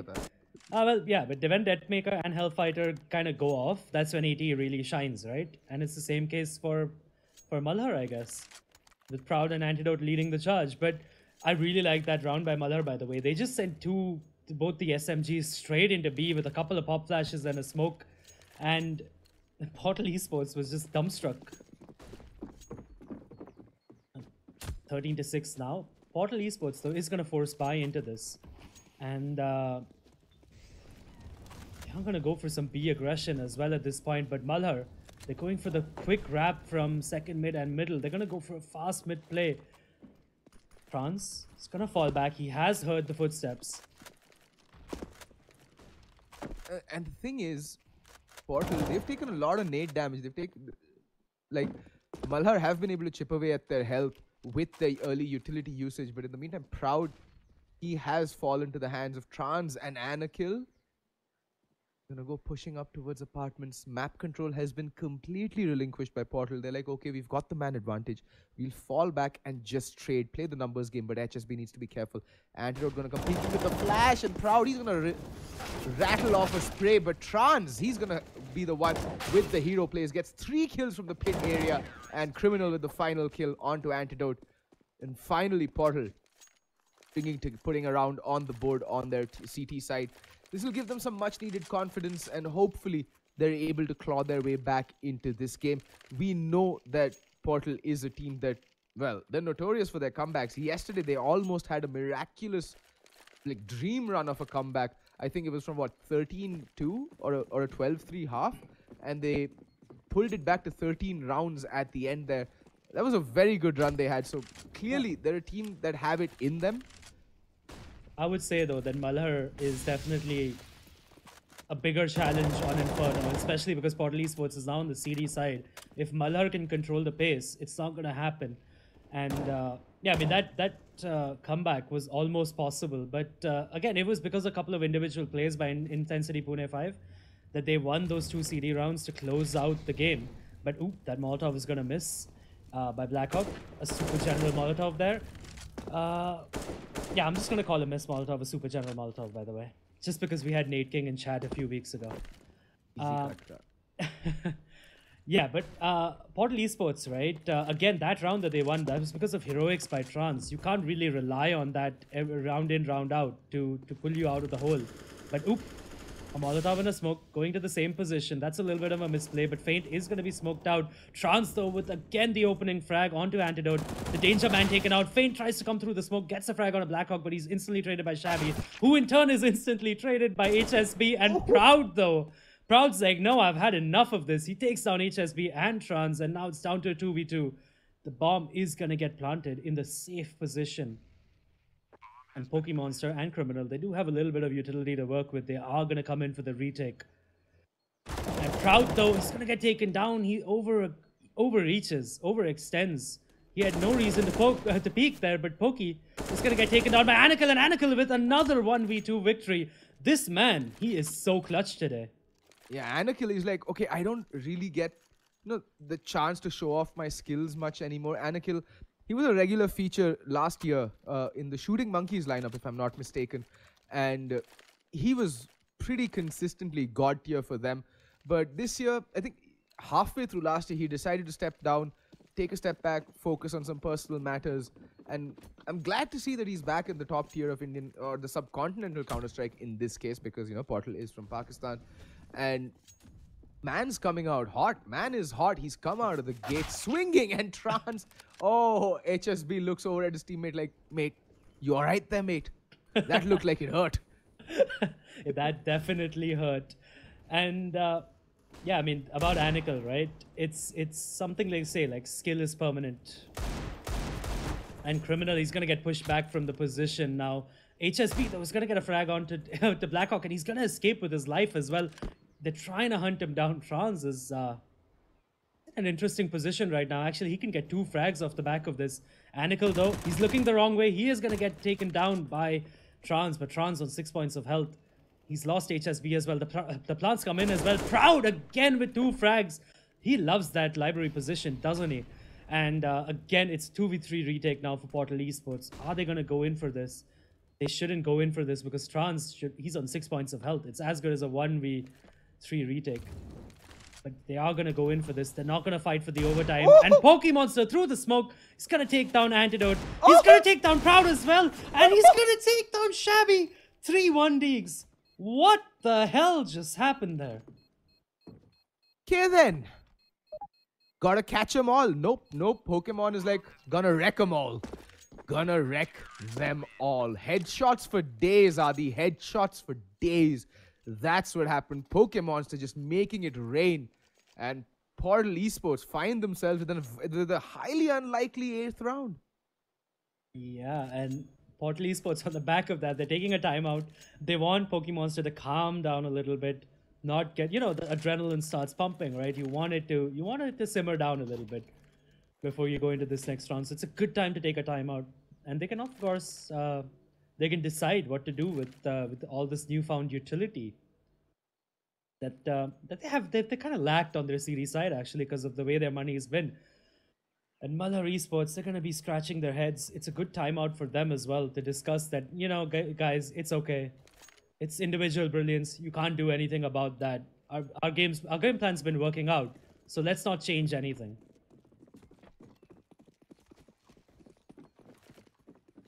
Sorry, I was just, wetting the palate there, grabbing a drink of water. It is really hot in my room with the fan switched off right now, and Blackhawk again opening things up.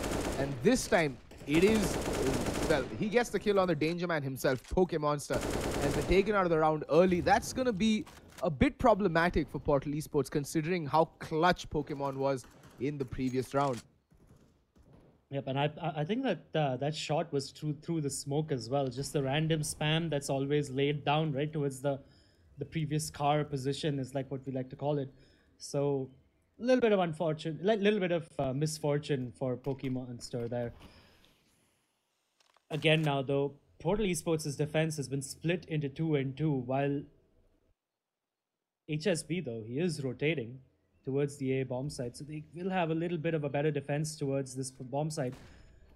But the C4 might just go towards the B bomb site. Antidote, he's gonna get 2 frags from the middle position. That's a brilliant peek. HSB is gonna come out of the smoke, but he's gonna get only 1. He's gonna be traded by Proud again, and now it's gonna be the harshest reset possible on the worst round possible for Portal Esports. Unless, of course, Criminal suddenly decides to channel his inner Pokemonster and pick up a 1v4. I mean, doesn't look like it. First of all, he doesn't have a deagle. Second of all, I shall shut up. I shall shut up. He does get the first frag, yes. And he's going to get a second as well. Proud. He's going to get a little overzealous there, but the backstab is in. Anakill, he's going to get the frag on a Criminal. I have no idea why Proud would push through the smoke there, because they had the backstab coming in. Again, blood rushing to the head, right? Kind of happens. To the head, to the heart, to everywhere. Well, out the heart to the head, but anyway. I'm not a biology student. I'm not a science student, so... It's okay. Don't ask me how blood works. You got the gist of it correct. It's Adi, I'm proud of you. You tried. But yeah, I am a biology student, so I can attest that, yeah, you got the gist of it more or less accurate. At Malhar anyways, 15-8 now, match point, and look at the buy coming in from Portal Esports. It's piss poor, basically. Pokemonster is going to be taken down again. Is that through the smoke? Yes, it is. Why would you be in that position again? Faint's going to get a frag, though. Trans, though, elsewhere on the map, he's got 2 frags. Pushing through the smoke, he's got a 3rd on Proud. What the hell is happening? Anikil's going to fall down as well. Oh my god, that round has just fallen apart for Malhar. Anakill just felt the power of double penetration there. Like 1 in the front, 1 in the back, and it was a bit too much for him to take, and he collapses to the ground listlessly, life, leaving his body. And I think Trans just channeled his inner Tariq there, because that is something I've seen, that is a play I've seen Tariq do time and time again on his streams. No. That play is only by the smoke criminal himself. No. Stewie doesn't do that. It's actually Tariq who does that on his streams over and over again. Yeah, well, I watch them. Yeah, but FPL, and this is a Premiership game, bro. This is an FPL, and he isn't simple. But anyway, Malhar now on the eco round. It's basically a throwaway round coming in by them. They just want to reset now. They're gonna get the guns coming out in the next round, and this will be a good round for them to simmer down as well. They're gonna walk up middle though. They're not gonna see anyone until they finally. Tabby though, the lurk being found out by HSB. Criminal with a very, very poor flash. Still, he's just gonna have to fall back now. He's not gonna get the frag off the back of that. Trans though, well, Faint rather, he's in for the frags as well. Gonna get one on an antidote. HSB is gonna find Proud looking into the wall. Yeah, and one could almost say that flashbang was criminal. Yeah. Puns for days. But Trans is going to finish off this round. Again, it was a throwaway round, and it is 15-10 towards PES, but Malhar, they've looked so strong. They've looked really strong. Some of these rounds coming in by PES, actually all of these rounds coming in by PES on the series side, have been individual brilliance. It hasn't been, you know, perfect crossfires or something like that. It's just been individual brilliance. So I don't even think that Malhar really needs to adjust, and they're going to actually just force buy into this. 1 AK onto Antidote, and they're going to equalize their money. And I like that by them. They want to take everything into the next round, so why not? Ooh. Well, okay. That happened. And Pokemonster trying to aggress, but he just failed there, unfortunately for him.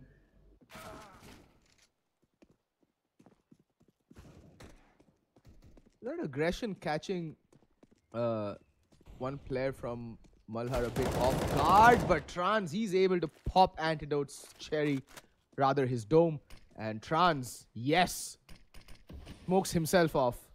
I think that smoke hit Anakel, by the way. I don't think it's his fault. That's just, he must be wondering, wait, what the hell? And 2 AKs recovered, though, for the T side. They can put in a little bit of economic damage, by the way. You can see the money on PES's side. It's not that great, and they have no utility left, basically, just 3 flashbangs. And HSB, though, he's sitting in a bit of an off angle. He might catch Blackhawk off guard. Ooh. He shoots too early, though. It's gonna come out, though. He's gonna get a frag onto Anakel. He was the low player, but he's gonna be traded out by Shabby. And there is a smoke and a Molotov as well onto the T side. They could actually get into this bomb side.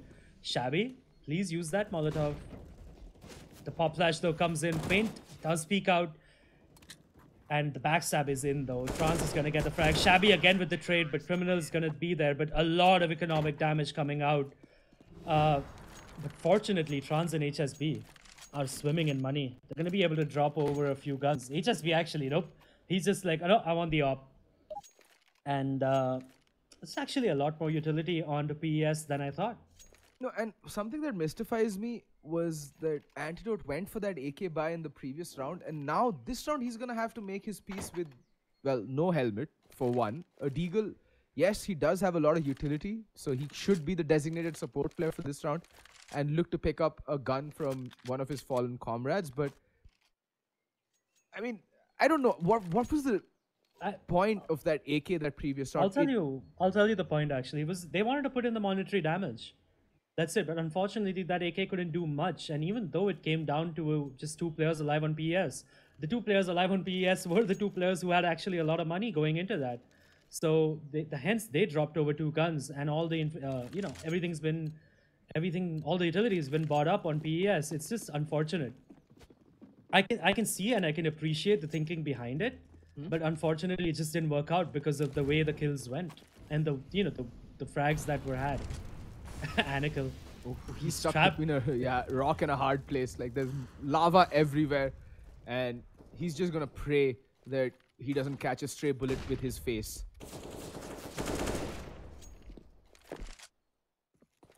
But again, a turtle setup coming in by Portal Esports, and a full executors could actually be on the cards, but a little bit of aggression coming in by HSB. He's going to try to get the first frag there. He's going to get it onto Anakel, unsuspecting of that angle. The trade, unfortunately, doesn't come in either. And HSB does get away with his life. Now that they have the man advantage, now they can play this turtle setup to perfection. And that is what is extremely important with the double turtle setup, is that you have that man advantage. And the rotation that's coming in from Feint is also extremely crucial right now, because Criminal can actually bait and Pokemonster getting that kill. Well, he's just gonna hold down left mouse button and wipe out everybody in his crosshairs. But now Shabby, he's in a 1v2. We've seen him pull off the miraculous time and time again, last year with Eternal and this year with Malhar over and over again. Can he do it once more? It's match and map point for Malhar. If they lose this, they'll still have a couple of map points remaining. So there's still time for them, to see the map off. Trans playing it very carefully. Oh, smart smoke. Doesn't matter. Trans is just waiting, marking the edge of that smoke. And the second Shabby peaked, it was night Irene. I have a few questions, by the way, about Pro Evolution. Pro Evolution, god damn it. I'm gonna have them change their name. Portal Esports is mid to left setup, by the way, the arch setup. Even though Pokemonster came in with the triple frag, right, with the 3K from the shelter position, their mid to left defense with the two members there absolutely capitulated. I have no idea what happened there, and I hope Malhar continues asking the questions of them, by the way. And this buy though, coming in by Malhar, it's a little bit questionable. Yeah, I mean, there's no need to force the issue right now. Again, Antidote, he'll have to take one for the team, run the utility setup, because right now, oh my god, okay. Yeah, okay, he doesn't get head armor. Not a big fan of the fact that Antidote is going without helmet. I mean, I'd rather he'd have an ump, full utility along with the Kevlar and helmet. But Then he is your second top fragger, right? So you want him to be on the AK. I would rather have somebody who's like sort of lower down in the pecking order. Maybe like Blackhawk or Shabby drop him the AK and take the bullet there. But anyway, like it's the little things. But Pro Evolution, I'm gonna call them Pro Evolution now because I just like that name much better. But Antidote there with that AK making it sing. Portal Esports are gonna lose the man advantage, and yeah, finally, Malhar in the driver's seat again in a round after quite a while, by the way.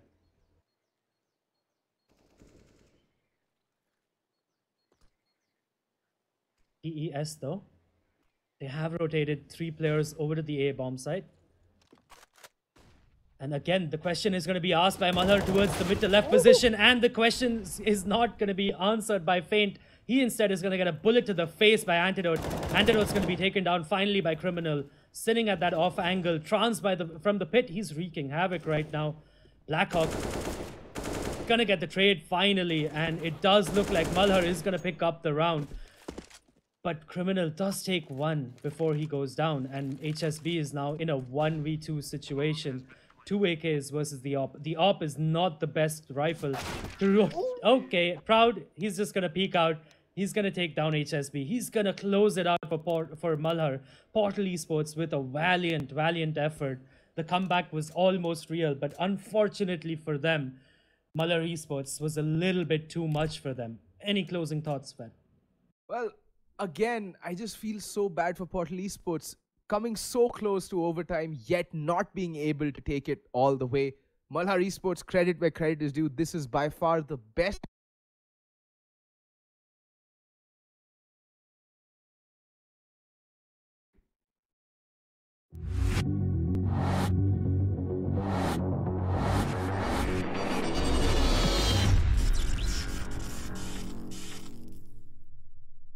Live. Welcome back to the studio segment of the ESL India Premiership 2018 Summer Season Masters League. And ladies and gentlemen, that's what is called some real intense action when it comes to CSGO. What an amazing game, Angie. I mean, I think Portal Esports is slowly and steadily developing a habit for the viewers to expect them to make a comeback when you least expect them to. True. And then now this is what I refuse to understand. What makes them stop from going forward, from crossing that bridge? Yesterday too, till 13, like after getting a game point of 13, they lost. Today too, from like the dungeons, they reached the 2nd floor of that mansion which they were supposed to conquer, but couldn't reach the 3rd floor. So good, so close, but yet not there. And it's a little surprising. I mean, either we have not understood Portal Esports gameplay, because if they were so easily be able to defeat a team like Entity Gaming, I expected them to do much better against teams that are sitting 7th and 8th. Now, either that our boys who are sitting at the 8th and the 9th spot are just so interested, they have that blood to just kill. and that's what's driving them in every single game. While Entity Gaming, like you said, they're always sitting on the top. There's this, this expectation, and they're like, yeah, we'll deliver, we'll deliver. But when you're sitting in the 8th and 9th, you have to keep performing in every single game. You keep practicing harder and harder. You keep studying harder and harder.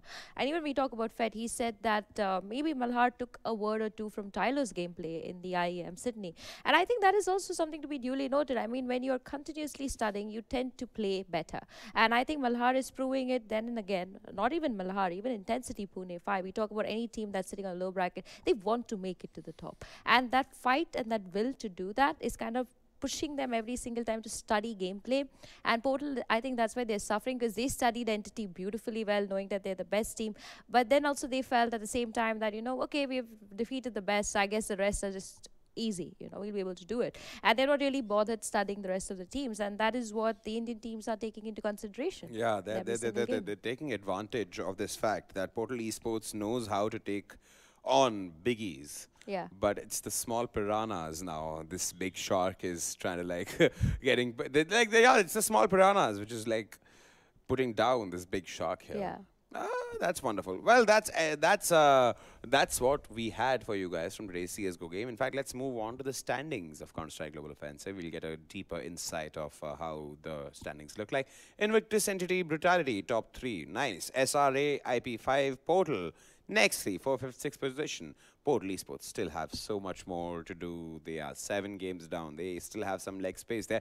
Too Easy Gaming, more leg space. Too Easy are at 5 games played, 3 wins, 2 losses.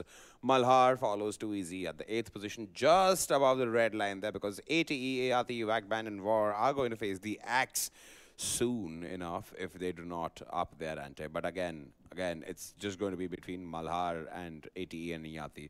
War Gaming and Wagband, I suspect them to do much considering the scoreline.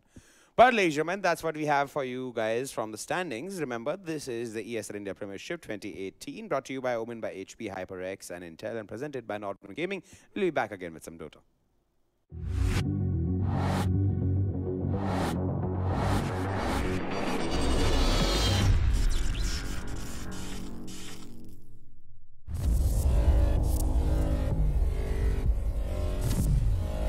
This is the first ever Omen X laptop for gamers that go to extremes. Gear up with the machine designed for total domination and engineered for gaming in stunning 4K. Equipped with the latest Intel Core processors, it gives you the power to be relentless.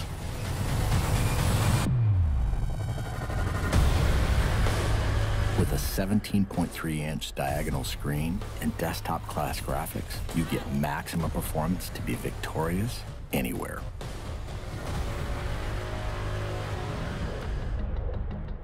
With multiple fans and large exhaust vents, heat is transferred away from critical components for dynamic overclocking. Ramp up boot times, game loading, and overall system responsiveness with optional RAID 0 SSD configurability. An RGB LED backlit mechanical keyboard lets you program each individually lit key to create customized key maps that switch seamlessly between games. With 2.5mm travel and in-key rollover, you can take out your competition with more accuracy and precision. Designed for extreme immersion, DTS Headphone X technology comes built in for surround sound experience that puts you right in the middle of the action. With the addition of a VR headset, gamers can step inside a completely immersive world for an elevated gaming experience. Single panel access to key components makes serviceability and upgrading easy, so you won't be sidelined or held back on your road to supremacy. It has a brushed aluminum finish on an armor-like chassis. A jet fighter-like construction with hidden lift hinges ensures you're always at the ready. And with striking lighting effects and see-through window to components, others will know too. Unleash your fiercest gameplay anywhere with the extreme performance of the new Omen X laptop.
Game, record, and stream without compromise on Intel Core i7.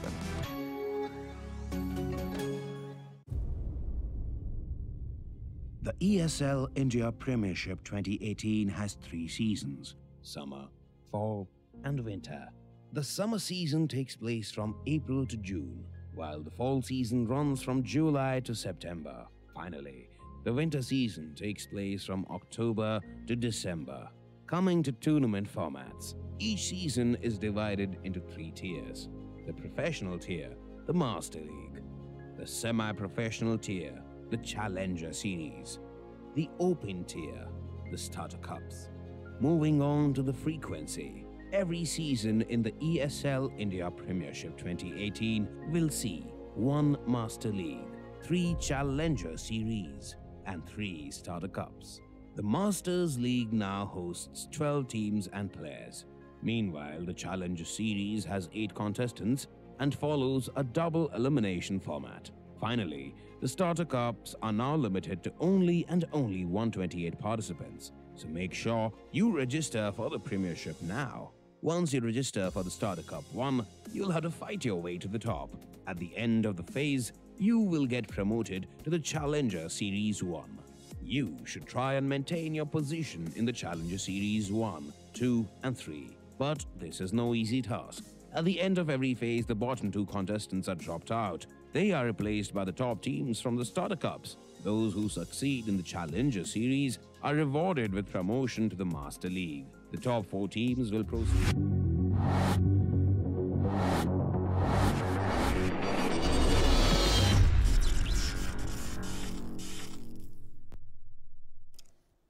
Welcome back to the studio segment of the ESL India Premiership, brought to you by Oman by HP, HyperX, and Intel, and presented by Norton Gaming. Now we're in the thick of things. When we say thick of things, I'm talking about the 5v5 MOBA here, talking about Dota 2 and G. Yes, it's going to be Reckoning Infinity playing the Council from Bangladesh. Both these teams are faring pretty okay. They sit 8th and 9th on the board, not really been able to secure a lot of victories, but this could be a game-changing game for either of these teams. Indeed, indeed. Let's start off with the first team in question here, Team Reckoning Infinity.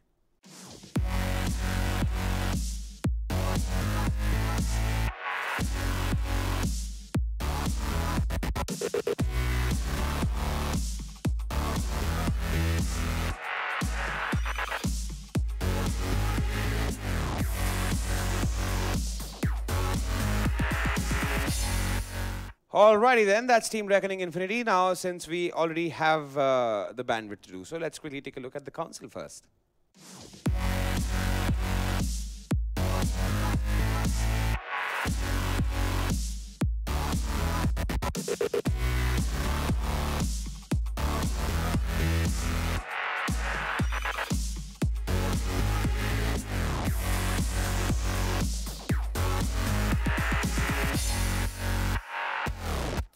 All right, that's the Council and their competitors, Reckoning Infinity. Both of them need to start, how would I say, upping the ante when it comes to the viewers. They want some explosive action in Dota 2. Angie, what do you have to add on for both the teams? I think today is going to be one of those days where the game does go on for about 45 minutes. They both are fantastic teams. We have the Council, who have your brothers, who always play together. And we have Reckoning Infinity, who have been playing together for quite a while and are hoping to see whether they continue on their winning spree, as they have one of the few heroes that they really like are the Lina, the Jukiro. So if they hope to go in that Lina and their bans and picks move in their favor, I think they'll do exceeding well for themselves. Yeah, indeed, indeed, indeed. In fact, I'm going to be rooting for the Council because I believe them to be the better team here.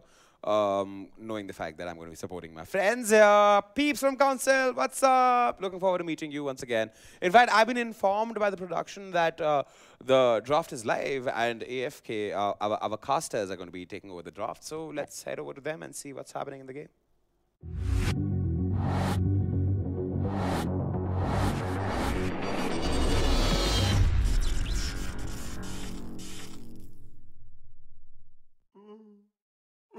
All right, folks, welcome back to ESL India Premiership Summer Season Phase 1. We have the Council versus Reckoning Esports. My name is Floki. Joining me for this cast is Vivek.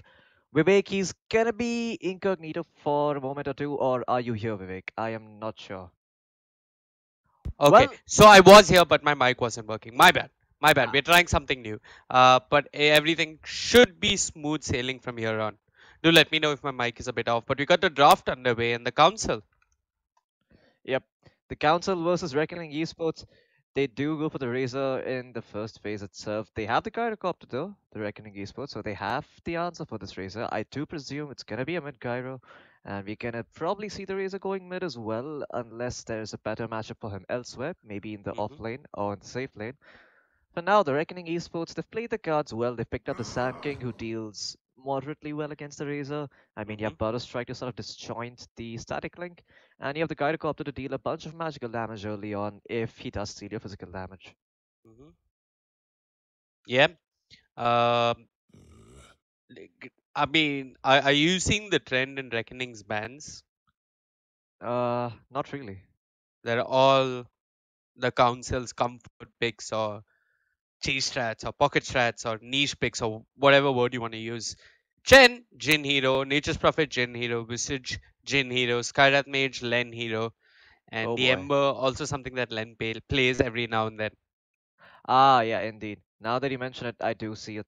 Looks like they want to make sure they don't get I don't want to say cheesed, but they don't want Council to play to their strengths. They want them to try something different, force them to play out of their comfort zone, and try and play some good objective and just some good quality Dota. You know, not resorting to the comfort heroes and then just demolishing them in lanes right away, And but that's making that's good the decisions problem. for the rest of the That's the game. problem about the council, in my opinion. They rely too much on getting these 4 or 5 heroes, without which they don't stand a fighting chance in a lot of games. I've seen them work on this. They've improved on this aspect of their drafting, that they do have a little more range to work with.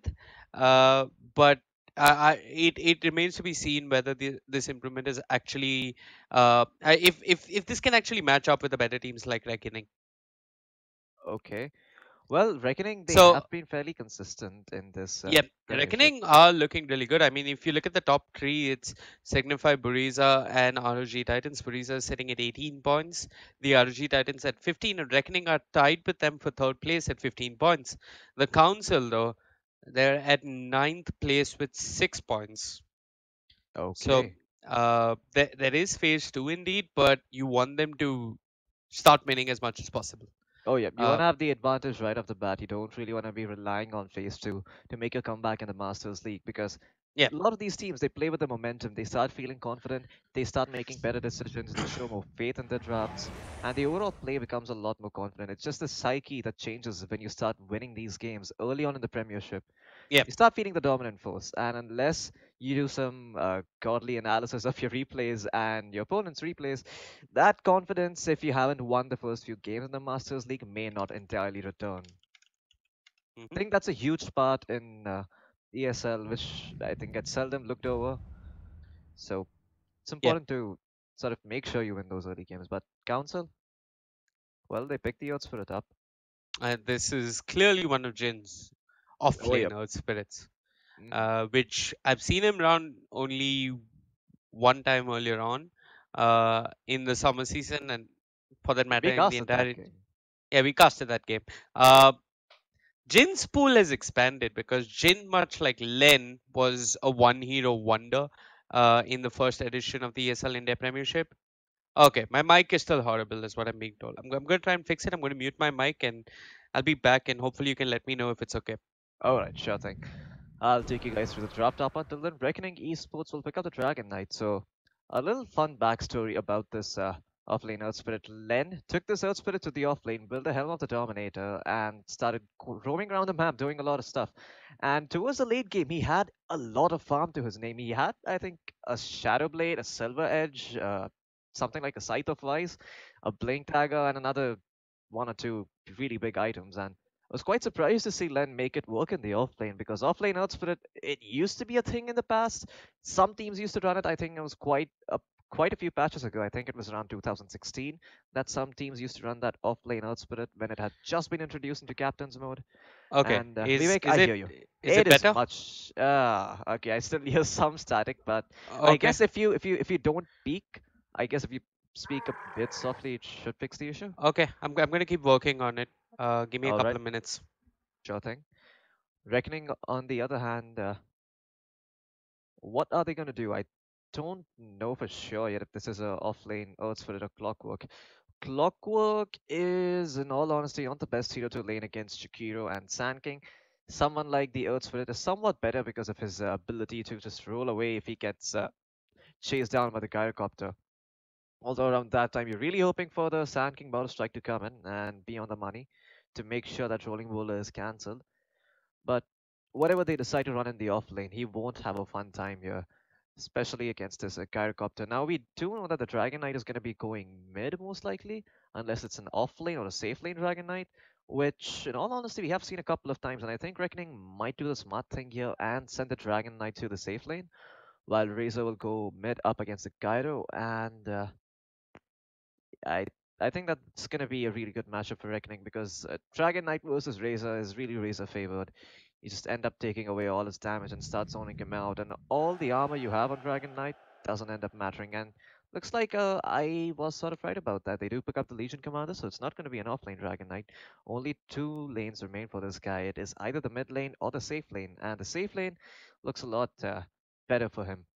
In fact, having so many stuns against the Earth Spirit is a big upside, but the Council looks like they will run the Brewmaster, so very weird draft coming out here by the Council. It's going to be a core Earth Spirit, it's going to be a core Brewmaster, and a core Razor.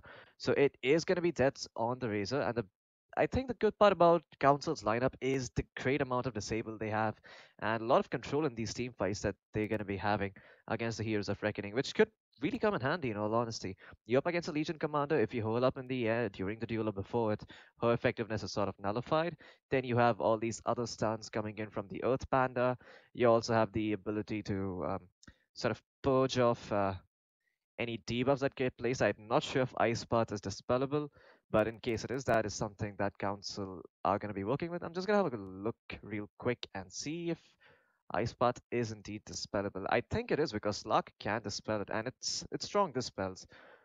I'm not sure what Earth Spirit's Blue Panda dispel is, but I think it's a basic dispel. I don't think it's a strong dispel. So Ice Path's still a good disable. But going into this draft, I must say, I think I prefer the Council over Reckoning, even though their draft seems a bit more well balanced. Okay. Well, can have a pause coming out immediately. Vivek, he's still trying to fix his mic issues at the moment. As soon as he's done with those, he'll be back. If he's not, I'll take you through the game.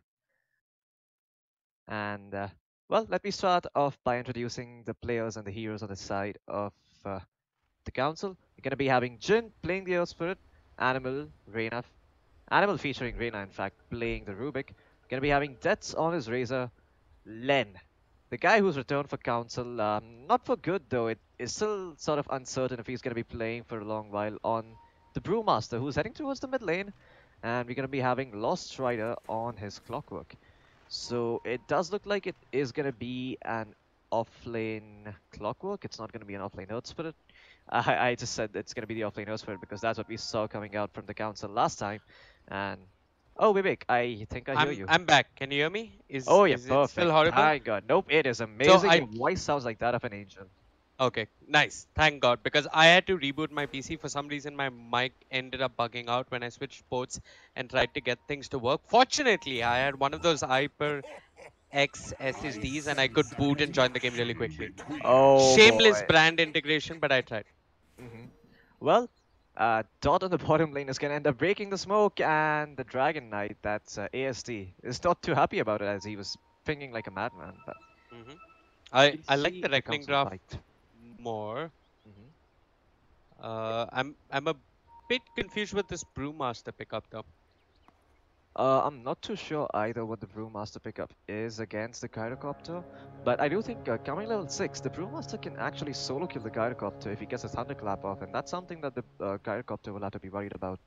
Bottom lane though, Chin will steal their rune, and Animal might pay for trying to contest the rune with his life, but Death's gonna come in with a static link, doing some work on his Afeto, seeing a fair bit of damage early on, 38 damage, while World Favorite just zoning out Animal on the back lines. Animal does have a Assault, so he should be okay.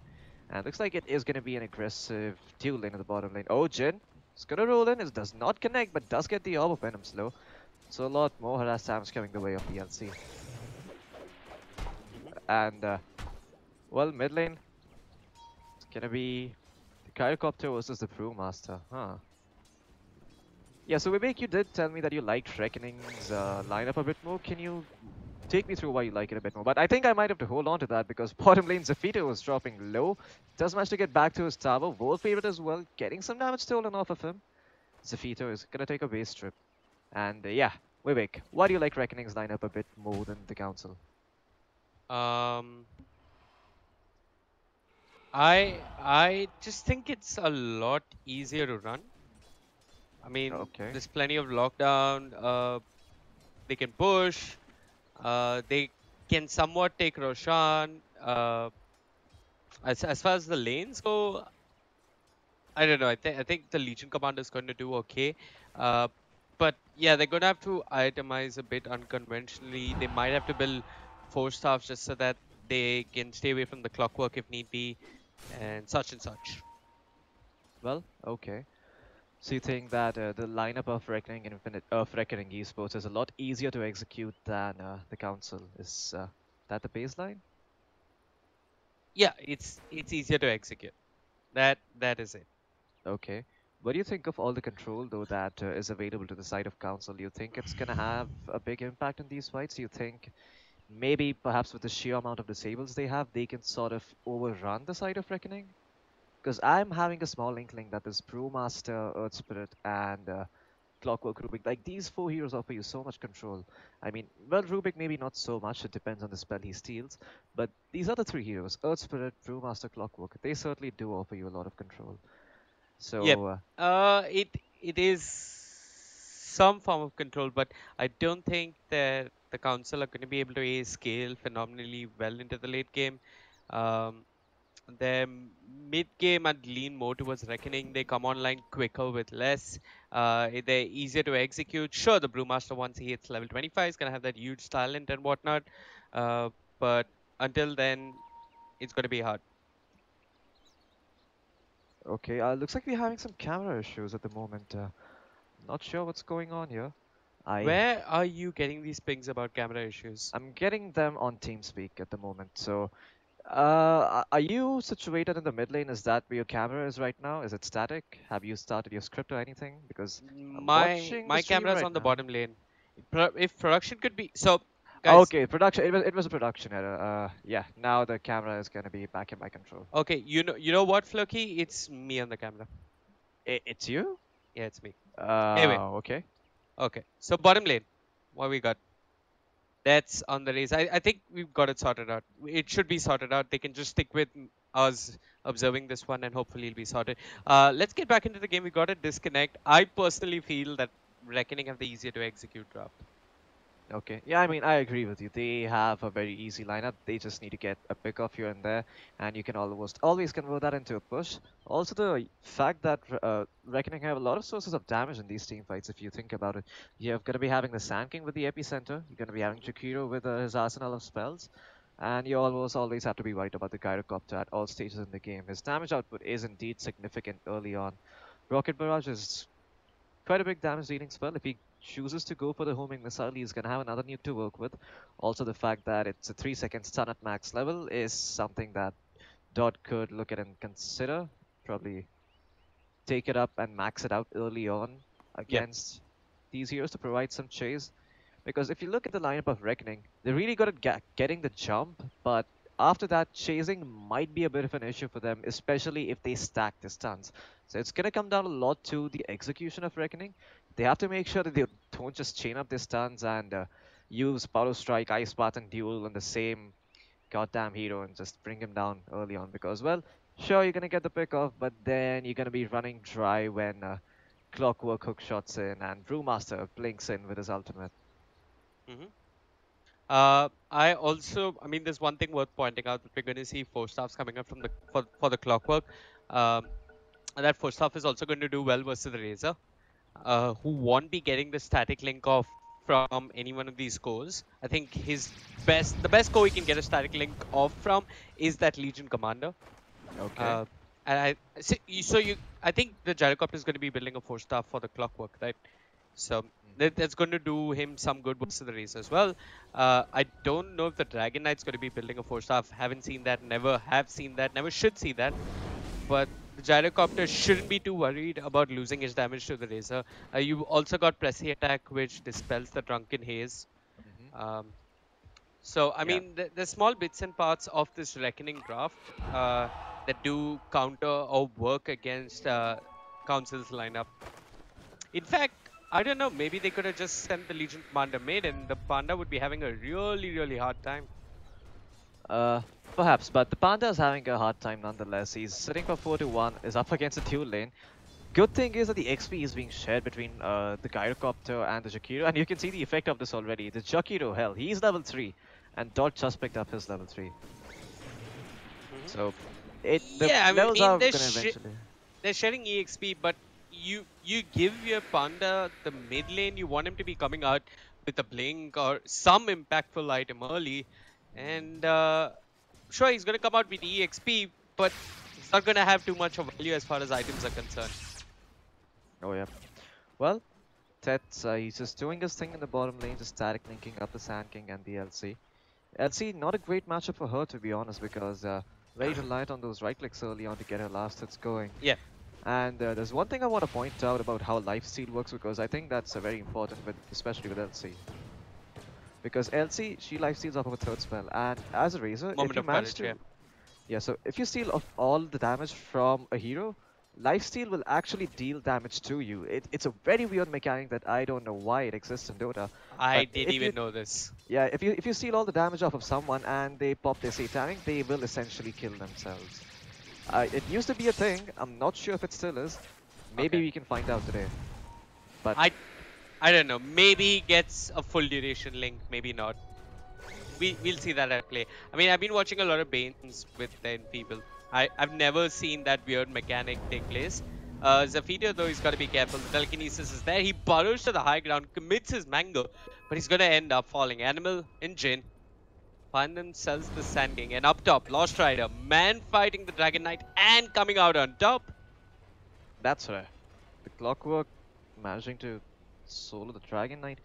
Not something you see very often, to be honest. Dragon Knight is fairly Floki, tanky. we've been watching OD Dragon Knight, Shadow Fiend Dragon Knight, all these matchups, and the Dragon Knight is okay, but one Clockwork. Oh yeah. One little clunky boy versus a dragon. Well, Clockwork does have a lot of magical damage in his Battery Assault. At level 2, he does... What's the math looking like there? So he does 450 plus half of 450, it's 225. So he does nearly a finger's worth of damage with Battery Assault early on if he gets the full duration off. And you can see that. You can look at this top lane, ASD. Half of his health is already gone because the Battery Assault just does so much work. And the cock pushback. Oh yeah. And if you keep taking Battery Assault damage like this, you are going to end up falling against the Clockwork.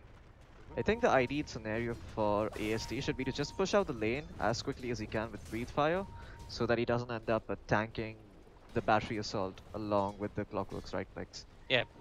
Push in the creep wave, send it forward, and you're not going to be taking any harass from the Clockwork.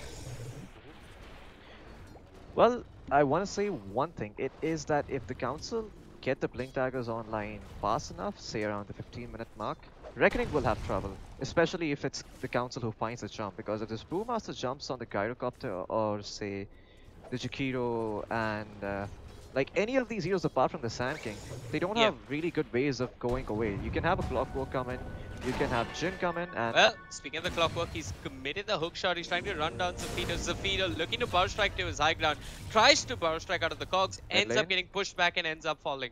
Mid lane, Flamey on the Jakiro. He's got that shrine to work with. Jin will whiff on the rolling border. And Flamey considering that shrine. But elsewhere, Dot, man fighting Lenya without the Rocket Barrage. I mean, without the call down, there's no way he finds the skill.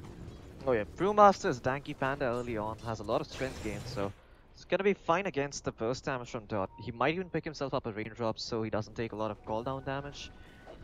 Wouldn't be too surprised to see him get an early stick, but looks like he's running dry on farm, so he's gonna prioritize his boots. I think against a gyrocopter at level 6, that's gonna give you kill potential. He's got as much CS as the Legion Commander. I mean, the Legion Commander, well, in the offlane, not having a lot of fun time. Typically, when you pick the LC, you want to have the advantage in lane, so to say. You want to have the ability to just punish the supports or the cores. But in this lane against the Razor, it's very hard to do. The supports have been sitting mid, where they're going to find themselves a kill onto Dot. Pops those stick charges, but Animal, along with Jin, will bring down the gyrocopter. Council trying to remedy their lanes, moving across the map, finding important kills. Lost Rider was already looking pretty darn good in the offlane. Hit his 6 before the 6-7 minute mark. He's got the hook shot, he's got kill potential. And this is when the Council like to transition. This is when they give Jin the offlane for a bit. Let Lost Rider get active across the map. Lost Rider, though, might be in some He's trouble. got to be careful. The Animal is here with the telekinesis. Lost Rider wants to fight. He's confused. Raindrops, Zafido dropping low. The rocket barrage being blocked off by a bunch of bodies. He's looking for the hook shot and he won't miss. Lost Rider on a killing spree will also keep pushing back Flamey onto the low ground. Animal has the Fate Bolt if need be. 2 points in it. Might just use it to secure the kill. And the Council. Well, 3 heroes go up on a clockwork and 2 of those end up falling. In the bottom lane, this does mean that it's going to be some space for LC, who's going to be jungling up this hard camp and hopefully finding a level 6 in a reasonable time. Tets has the raindrop, so is not too worried about this LC. Only has to be worried when the static link is off cooldown and if LC is somehow able to dispel it. And you can see Tets, I mean, has the phase boots and is timing it perfectly with the LC's phase boots as well. So LC can't really dispel the link. Yeah. Even though she has that movement speed. Absolutely. Zafito is going to run into some trouble this game if he doesn't find these ganks. He's trying to find a kill onto the Razor, but Death still has 120 stolen damage. It is going to time out. He's got the unstable current that's going to buy him a little bit of time. Time for teams to come in. Animal is here. Has the telekinesis and the Fate Bolt. They're waiting, looking for an opportunity, and Deaths with this static link should find at least 1 kill. Press the attack, keeps the LC alive, but the Sand King, he's going to end up falling. Yep, the Sand King ends up dying once again, and this is very bad for Reckoning because your LC is not finding farm, your Sand King is not finding farm. The only one you're hoping to do well and initiate in these fights for you is going to be the Dragon Knight. But the Dragon Knight is a safe laner. You don't want him to go for the Blink Dagger. You want him to get items like Shadowblade, items that help him get pickoffs all by himself, where he doesn't really need the team. And if he's supposed to go for a Blink, he's going to scale slightly worse into the late game. Yeah. So I think there was also one adjustment that Reckoning needed to do. They needed to make that gank happen on the Razor with the duel or with the rotation coming in from the Gyrocopter.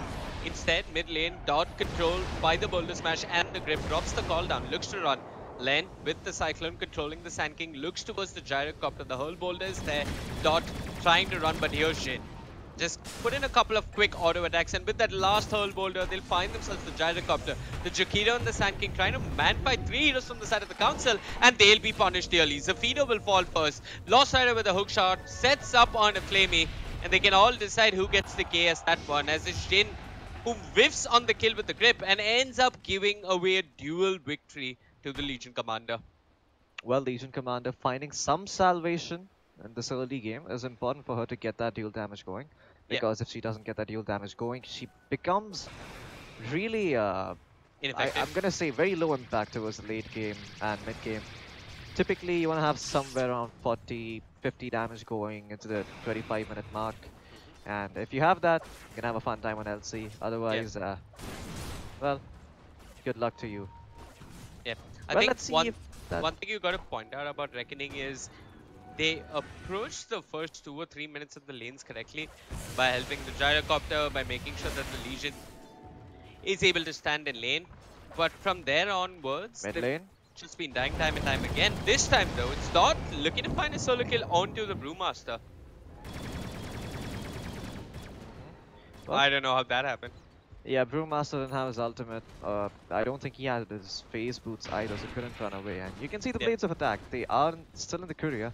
I think it was the Rubik or maybe the Razor who traded himself the courier, or probably the Razor, I think, to get his Aquila going. So, it sort of sucks for the Brewmaster, but this Brewmaster should be able to find some more pickups with his ultimate when it's back off cooldown. And when he does and has his blink dagger, that's when the council look really strong because you have these three modes of Lost Rider penetration. whips a hook shot.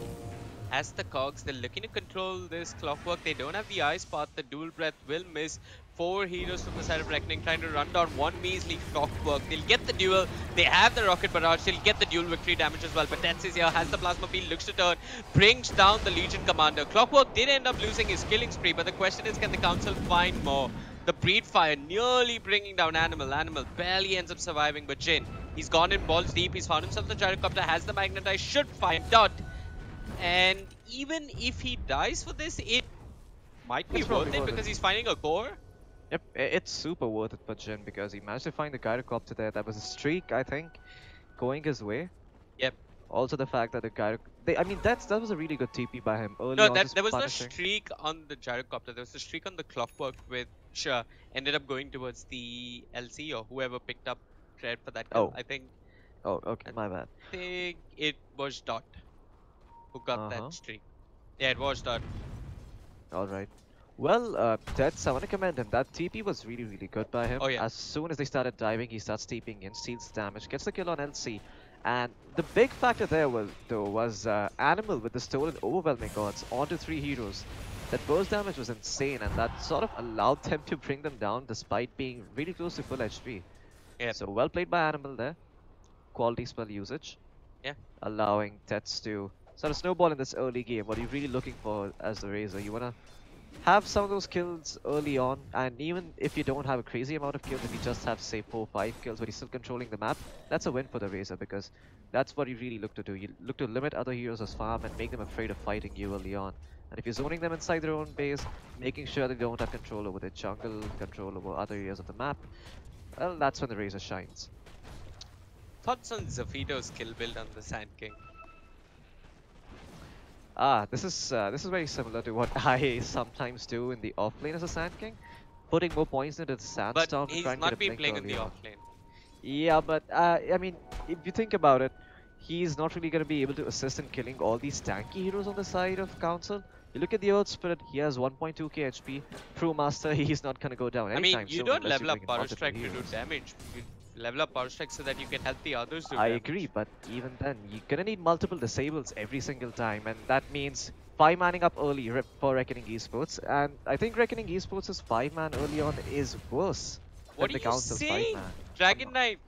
I know, but okay, just Dragon look at the amount Knight of control. Look at the amount of control. You have Brewmaster Ultimate, you have Clockwork Ultimate. Okay, just imagine this. Clockwork goes on to Dragon Knight not and meant to 5-man, Gyrocopter. why is the Gyrocopter roaming? And why are they literally 4-manning down bottom? They're 4-man. Anyway, they're That's what I'm going saying, in, they're 5-man. they're looking for the duel. Lost Rider has a blade mail. There's that Power Strike. Still clips 2 and with the flak cannon, they'll find themselves the Rubik. Clockwork, now held in place with the duel, should end up falling. They've got the rocket barrage. They'll find themselves the Clockwork in deaths. Dropping really low. Pops a salve, has the face boost, but that rocket barrage stick was enough to disjoint that salve, and they'll finally bring down deaths. Zafito finds that 3rd point in the Power Strike. Okay, before you start validating your point of view on the basis of that fight, I just want to point out that the Council's 5-man is stronger than Reckoning's 5-man early on. I know it doesn't seem like it. You know what? Let's just agree to disagree. I'm going to let chat chip in. You guys can say 1 for Council and 2 for Reckoning. Whoever has the stronger 5-man. And you can tell me whether the Sand King is meant to participate with his team or go farm. I mean, maybe he wants to farm. That's it. I mean, Doesn't seem like it though. He's going to find look some at the animals. bottom That was lane. a beautiful hook shot coming up from Lost Rider. 3 heroes from the side of Reckoning caught in those cogs. All 3 of them will fall. It's a triple kill for a Clockwork Floki. In my wildest dreams, I haven't seen this in a really, really long time. And they might be looking for more. They're giving vision for Jane. Jane whiffs on the boulder smash. Uncharacteristic of him, but Lost Rider wants to chase. Now, Jane did have the rolling boulder, but the Council, showing a little bit of restraint, will back off. Well, okay. Good Jin, stuff coming out from Lost Rider. I mean, he's clearly been the MVP of the laning phase for the Council. Oh yeah, MVP of the laning phase in this early game here as well. That 3-man hookshot was absolutely beautiful. And this is what I want to talk about. So, let's say the Council start 5-manning. Clockwork hookshots onto 1 hero. And say, except for anyone apart from Sand King, he hookshots anyone, what are they going to do? Think about the Gyrocopter, think about the Dragon Knight, think about the Jakiro, and think about the LC. If they're the ones initiated upon, they can't do anything. They're going in. They've got the duel. It's onto the Brewmaster. The Macropire, though, doing some real work on Jin with the Breed Fire. They'll find the Earth Spirit. The duel doesn't find them anything in now. With the Primal Split, the Council look to turn. They've got the Cyclone onto the Dragon Knight. They'll bring down the Jakiro, and they're setting up for Animal to come in. Animal with the Telekinesis will control the Dragon Knight. Steals the Breed Fire while Lost Rider goes in on the back lines. Does end up finding one. The Cogs catch the Dragon Knight. They're still looking towards him. The Primal Split comes to an end, but Len pops his stick charges, gets the clap going, and ASD slowed down. His damage being stolen by him will end up falling. It's a double kill for Animal. And once again, we see the Clockwork coming in with the hook shot, controlling heroes. Brewmaster being too damn tanky to take down the duel, all by the LC. Pops his ultimate. Yeah, where was the Gyrocopter? Maybe they needed the call down to win that duel. He TP'd somewhere, I think. Yeah, he TP'd to top lane, I'm guessing, pushed it out, and then started farming towards jungle. Yeah, that's what he did. So he TP'd top lane. I think the council read that and immediately made the decision to go bottom. And this is what the problem is. If you look at the lineup of Reckoning, the heroes are not very good at dealing with the hook shot up until, say, you have a few items at least. And that's where the Clockwork is really shining. You can see every single time he finds a hook shot, it becomes a kill. He got a hook shot. Yep. He got a hook shot on the LC. The Brewmaster as well, every time he's popping his ultimate, he's finding some kills because his team is there to back him off.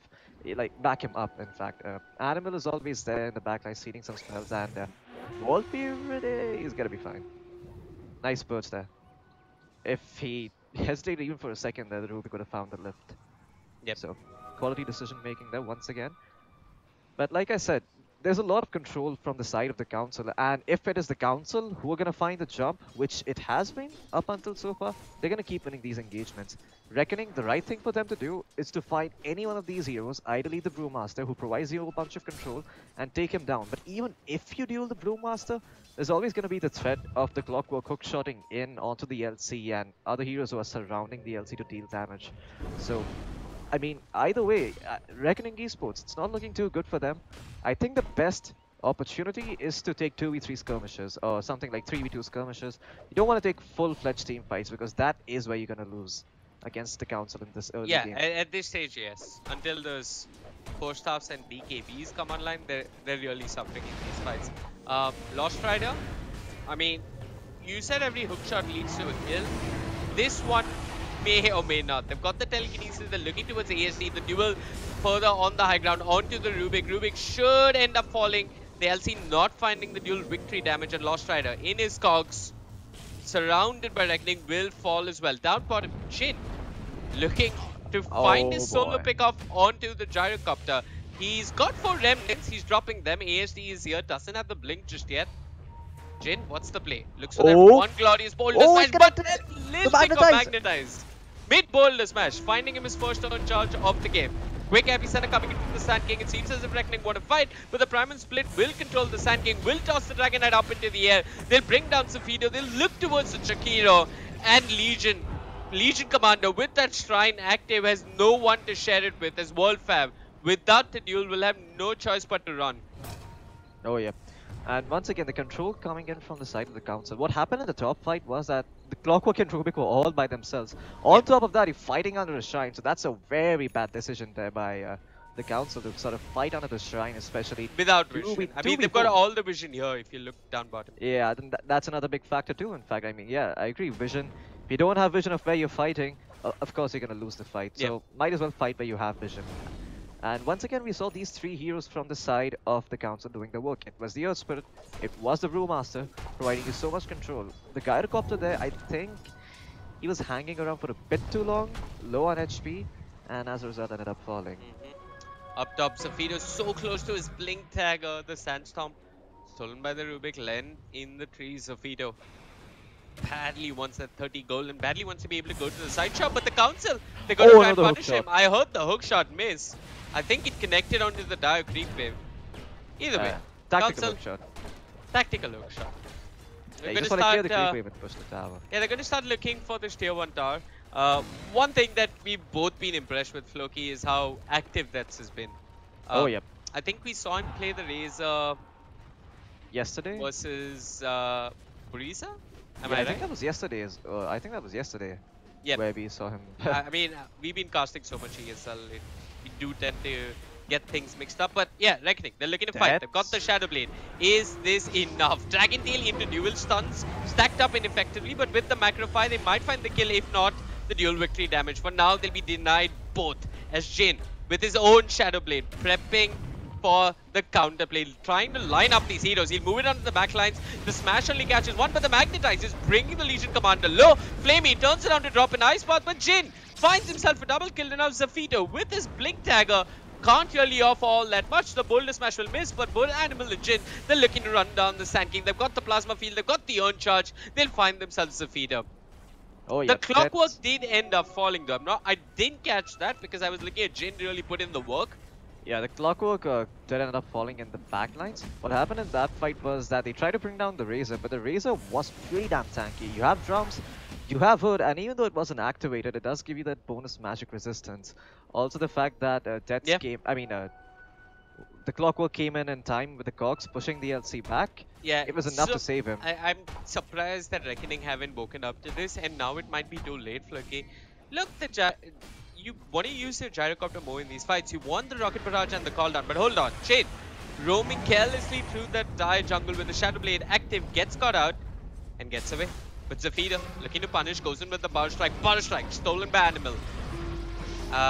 Razor steals a bit too much damage. I'm not sure this duel will end up working out. There's a Power Strike on to do. This time the Gyrocopter comes in, but Lost Riders there with the hook shot. They lose the Gyrocopter. While Council might look to turn things around, they bring down the LC, and Death with 133 stolen damage might look towards the Dragon Knight. Animal, Power Strike after Power Strike, ensuring that his side has enough control. Zafito does manage to come back and punish Animal, but the Council, they've already got what they came looking for as they end up cleaning up and finding themselves the Chakiro, and they only end up losing both the supports. Oh well. So, I mean, Floki, we have to talk about this. You have duel, you have a Gyrocopter. Why is he not coming and dropping the call down and using his Rocket Barrage when these duels are taking place? Two things. First, he needed an early trunks, which he didn't get, and he delayed his Hurricane Pike by going for Yasha in between the Dragon Lance.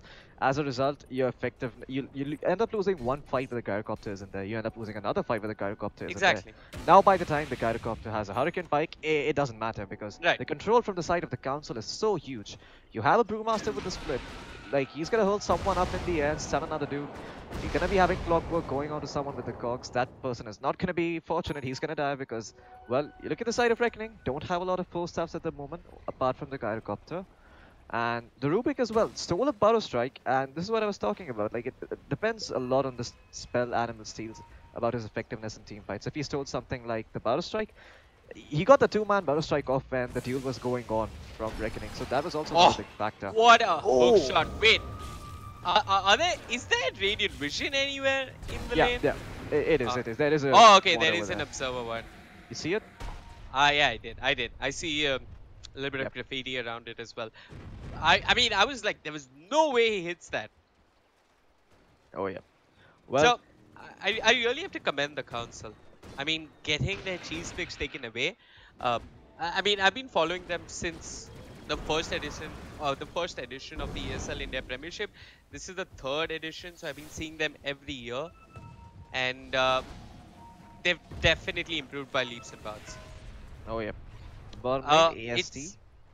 They're going to be a bit disappointed with where they are on the table, though. But I'm pretty certain that if they keep up this kind of play, they're going to be up there.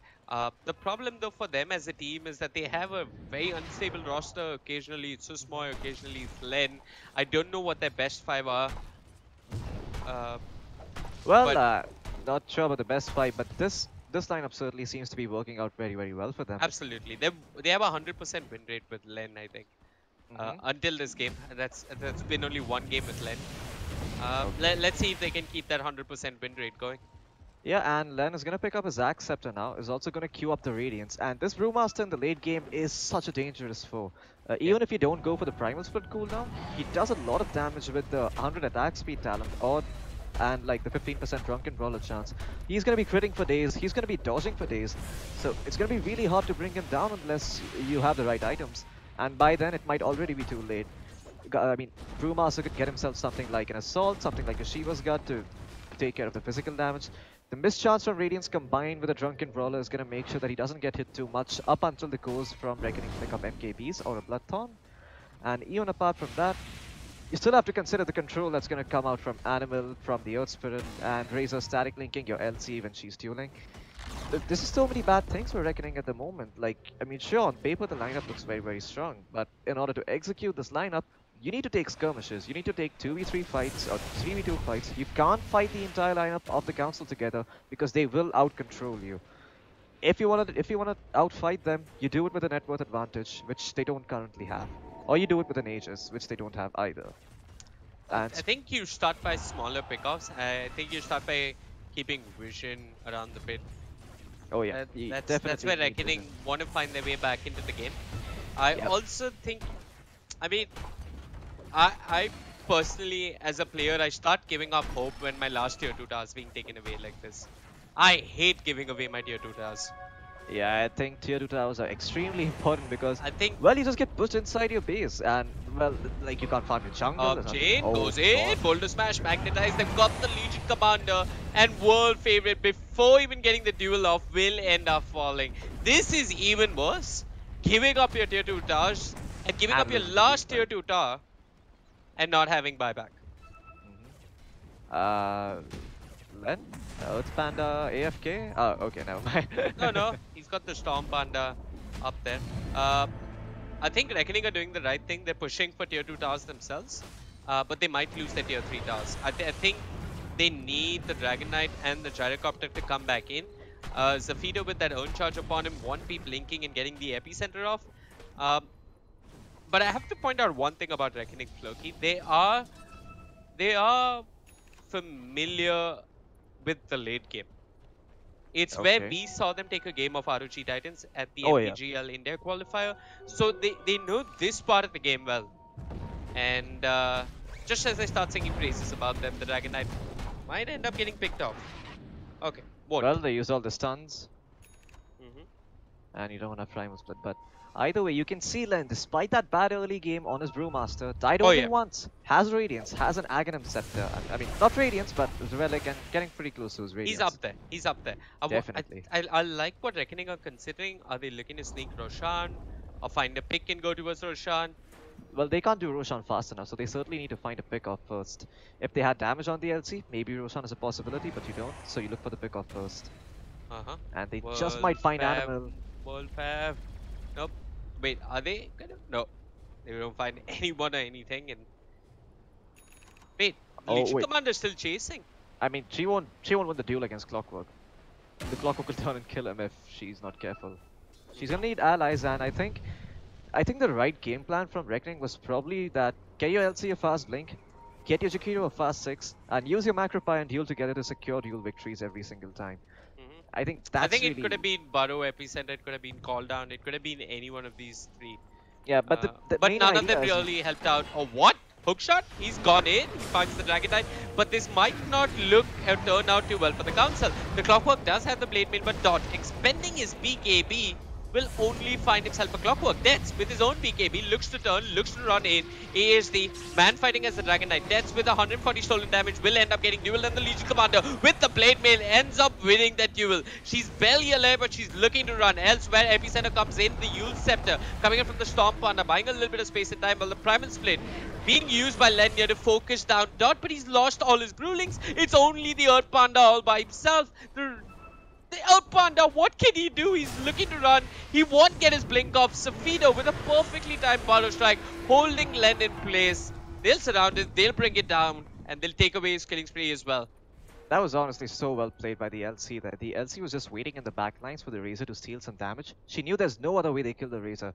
So what she did, she waited in the back lines, popped her blink, popped her Blade Mail, activated the press the attack, and then dueled the Razor. Used his own damage to kill him off. And Razor had fallen fairly low because of the Dragon Knight hitting him away. And as a result, ended up losing the duel. I mean, they ended up winning the duel. What am I saying? And Clockwork, the hookshot was nice, but his team was still on the low ground. And when the Dragon Knight is standing over here, are you okay, wait, I don't think you can see me drawing. Because I see where your camera is. Yeah, but when you're standing on the staircase here and the Dragon Knight is up there guarding it like a raid boss, you can't really go up and expect the team fight to go well. You're not going to be able to walk up to heroes and just use your spells on them. So, Good positioning there by Reckoning. That's what won them that fight. Also the fact that LC was very patient with a blink, finding the kill on the Razor. And this is what Reckoning need to do each fight. They need to sort of realize when the Council are overextending. This time it was the Clockwork with the hookshot and punish it. And once you start getting these few pickups here and there, you're going to be able to get control back in this game. And if you look at the lineup of the Council, you don't really have potential to take Roshan. At least you don't do it very fast. So, Reckoning, Roshan is something that is always a possibility for them. And the Council are going to be forced to respond to Roshan every single time. Right.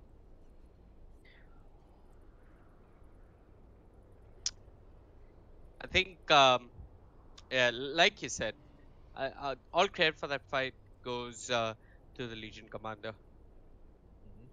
And I don't know. I don't know if that should be building into the Zag Scepter, or maybe just looking at something like a Lincoln Sphere. The Axe is fine. I think he's going to need some more armor after the Axe, which is going to be crucial for the Razor. He needs the Axe because they need to siege high ground. They don't have any hero to go high ground at the moment. They rely very heavily on winning a fight. And to be honest, when you have so much control, you want to mix it up with some sieging potential so that enemies, when you go high ground, even if they approach you, they always have to be afraid of the control. And I think that's what the Council are looking to do. Get your Razor the Axe, go to the high ground, and then force Reckoning Infinity to react. And because you have the better counter initiation, you hope to win the team fight. Well, Reckoning, they have smoked up now. I don't know if they can repeat the success they had in the previous engagement. The LC still doesn't have all that much as far as dual victory damage is concerned, but there's a ray of hope. What I want to see the Council doing is probably first take down the shrines together. They've left this dire shrine in the safe lane jungle still standing, and you want to take that down. You want to make sure that Reckoning have no way to get to Roshan.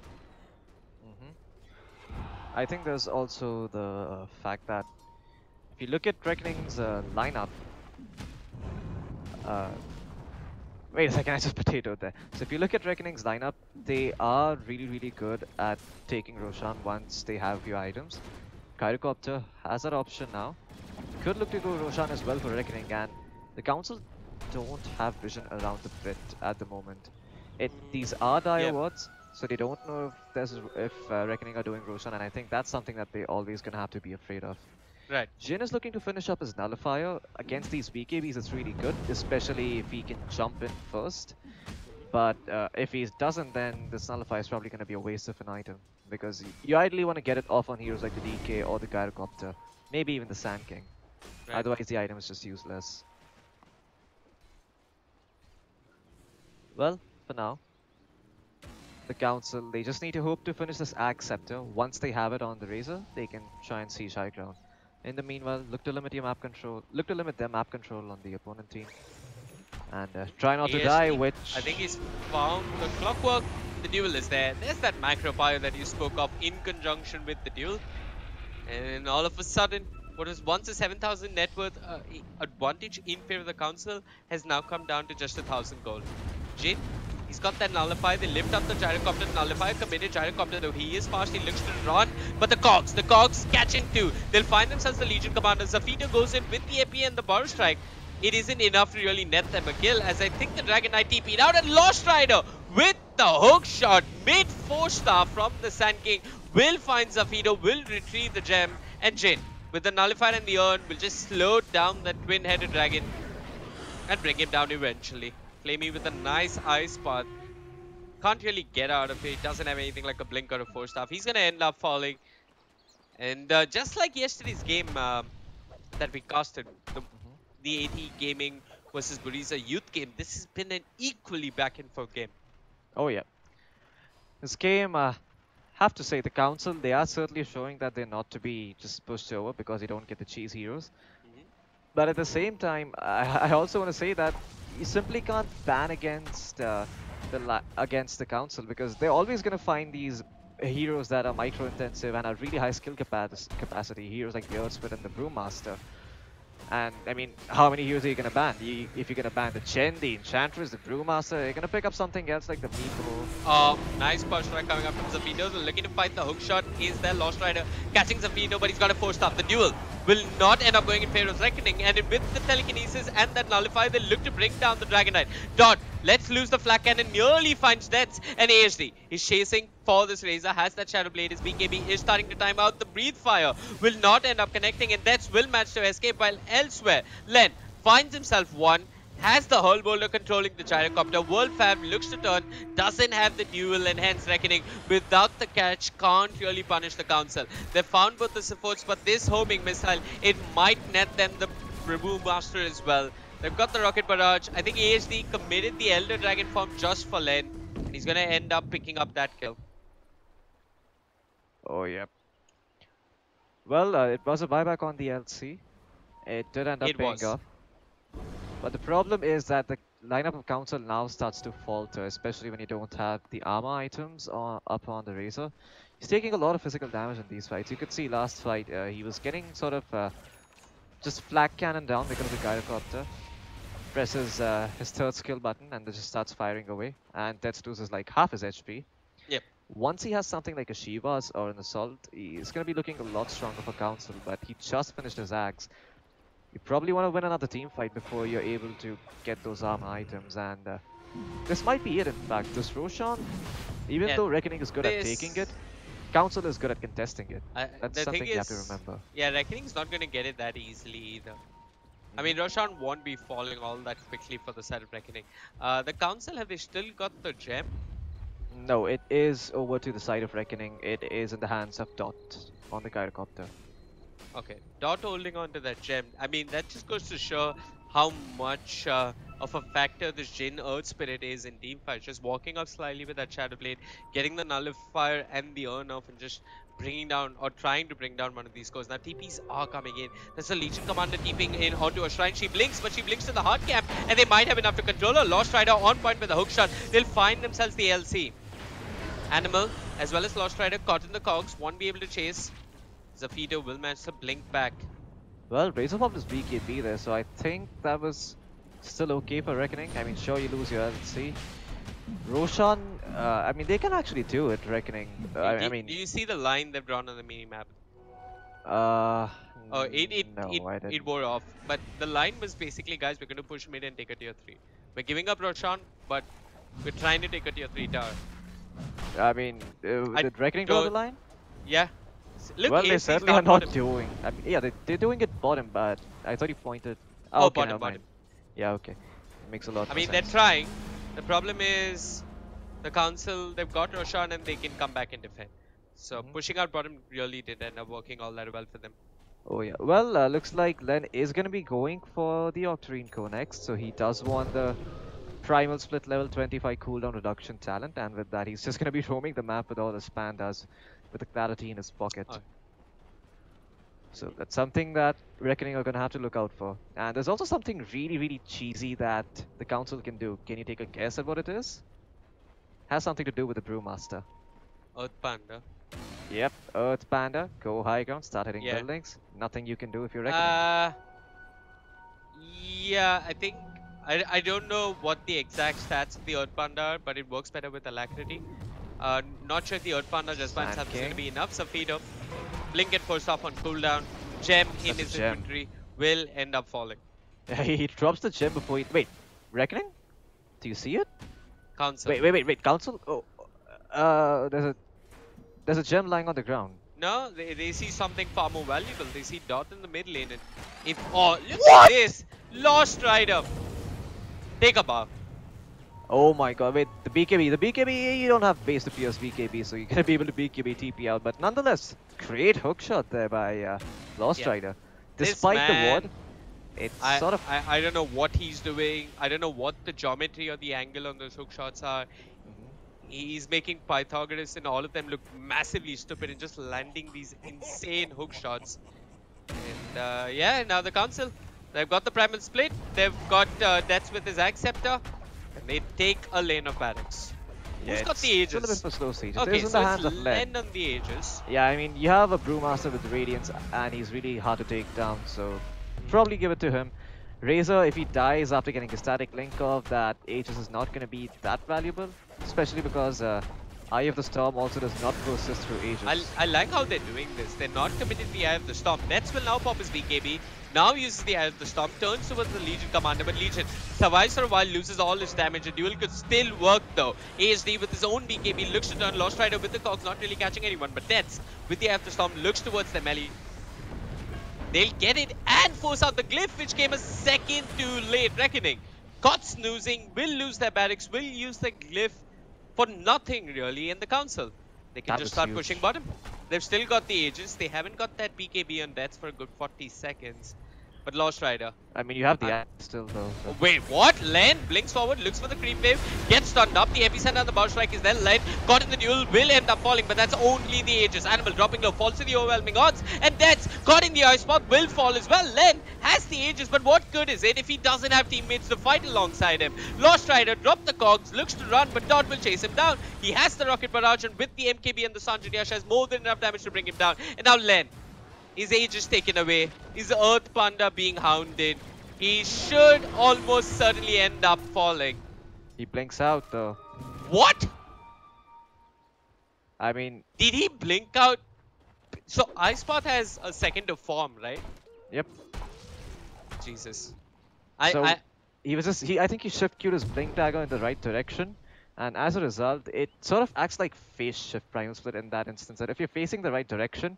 The blink is instant, you don't turn. Yeah, the blink is instant. If you just don't end up... If the Earth Panda is facing the right direction and you queue up the blink... I'm not sure if you can queue up the blink actually, because you don't have access to your items and your ultimate. You really don't. He was just probably have spamming it. Cast. And yeah. I think he was just spamming it, and this man, he's a HyperX user. You can clearly see that. Anti-ghosting, instant mechanical response, zero latency. Len survives to live another day and to push for another set of barracks. I mean, they're trying to push in mid, but they've already taken the racks mid, the council. I mean, but look at Reckoning. The tier 3 tower is dropping low. Len will at least force them to TP back. They force the Chakira to TP back, and look at Jin. Surges forward with the rolling boulder, looks to cancel TPs, but Reckoning. I think... really want the clockwork. Oh, what the hell? I mean, this guy does it at will, Floki. He does it at will. Okay. I mean, that was almost a throw there by Jin, but the magnetic grip actually secured the kill. This observer ward for the council paying dividends if you have a look at it. I see it. I mean, that's the reason why Lost Rider has been landing these hooks time and again. He did miss 2 hook shots in the last fight, but he's certainly making up for it. Yeah. I think Lost Rider should probably look to hook someone like the Gyrocopter, because even if you've managed to force out the Hurricane Pike and the BKB, that's a big win for the council, because then you can just look to reset if you haven't really gone in, and then you can start taking the racks away because the Gyrocopter doesn't have a BKB. And the next time he goes in, Animal had the Elder Dragon form also. Oh, what? Yeah, oh, okay. I mean, I don't know how great that is in all honesty. As a Rubik, you don't have too much HP, but the slow is nice, right? Yeah, the slow is nice, gives you 25 bonus movement speed, so that's a free Wind Blaze for 50 mana. Yeah. Not too bad. I think that's actually not that bad. Yeah, you can actually you can actually start chipping away at towers and barracks. Exactly, you can. I mean, when Len goes ahead with the primal split and hopefully makes a lot of space, you can have Animal take down structures. It's not the greatest because you don't have a lot of damage, but the poison on the range racks should do some work. Melee racks, it's a bit optimistic. Why is that? I mean, melee racks are 5 HP. What is wrong? Lost. I mean, he's just saying hi with his new Axe Scepter. Yep. On the clockwork. And if Sand King or LC get found out by this clockwork... Epicenter, it's coming through, it might not really connect. Zafito goes in, the duel is there, it's on to the Razor. Razor, does he end up surviving this? The hookshot is there, 2-man power from Animal. They are dropping low on the side of the council, they lose the Razor, they've lost the Rubik as well, and the Earth Panda being chased down by Dot and AHD. The damage from the side of Reckoning is just a bit too much as the Earth Spirit is the only survivor from the side of the council. It was a buyback from Zafito. And Floki. I just mentioned this casually at the 30-minute mark. This is where Reckoning are at their most comfortable. I mean, yeah, the LC once again on point with the duel, manages to find the Razor and they burst him down. That was very important. Razor doesn't have a Lincoln's yet, neither does he have any significant armor item. He went for the Blade Mill early on this game. It's good, but I don't think it's that great. You typically want to save up for something like the Shiva's Guard or an Assault. Either of those would have been so much better at this moment. Yeah. So maybe the Blade Mail not the best item to go for. I think I understand the idea that Dets is having. It's like, well, LC is going to be dueling me. I'm going to put my Blade Mail on and reflect the damage back at her. And hopefully kill her during the duel, but it's not really happening. The thing is, LC is not the one doing all the damage.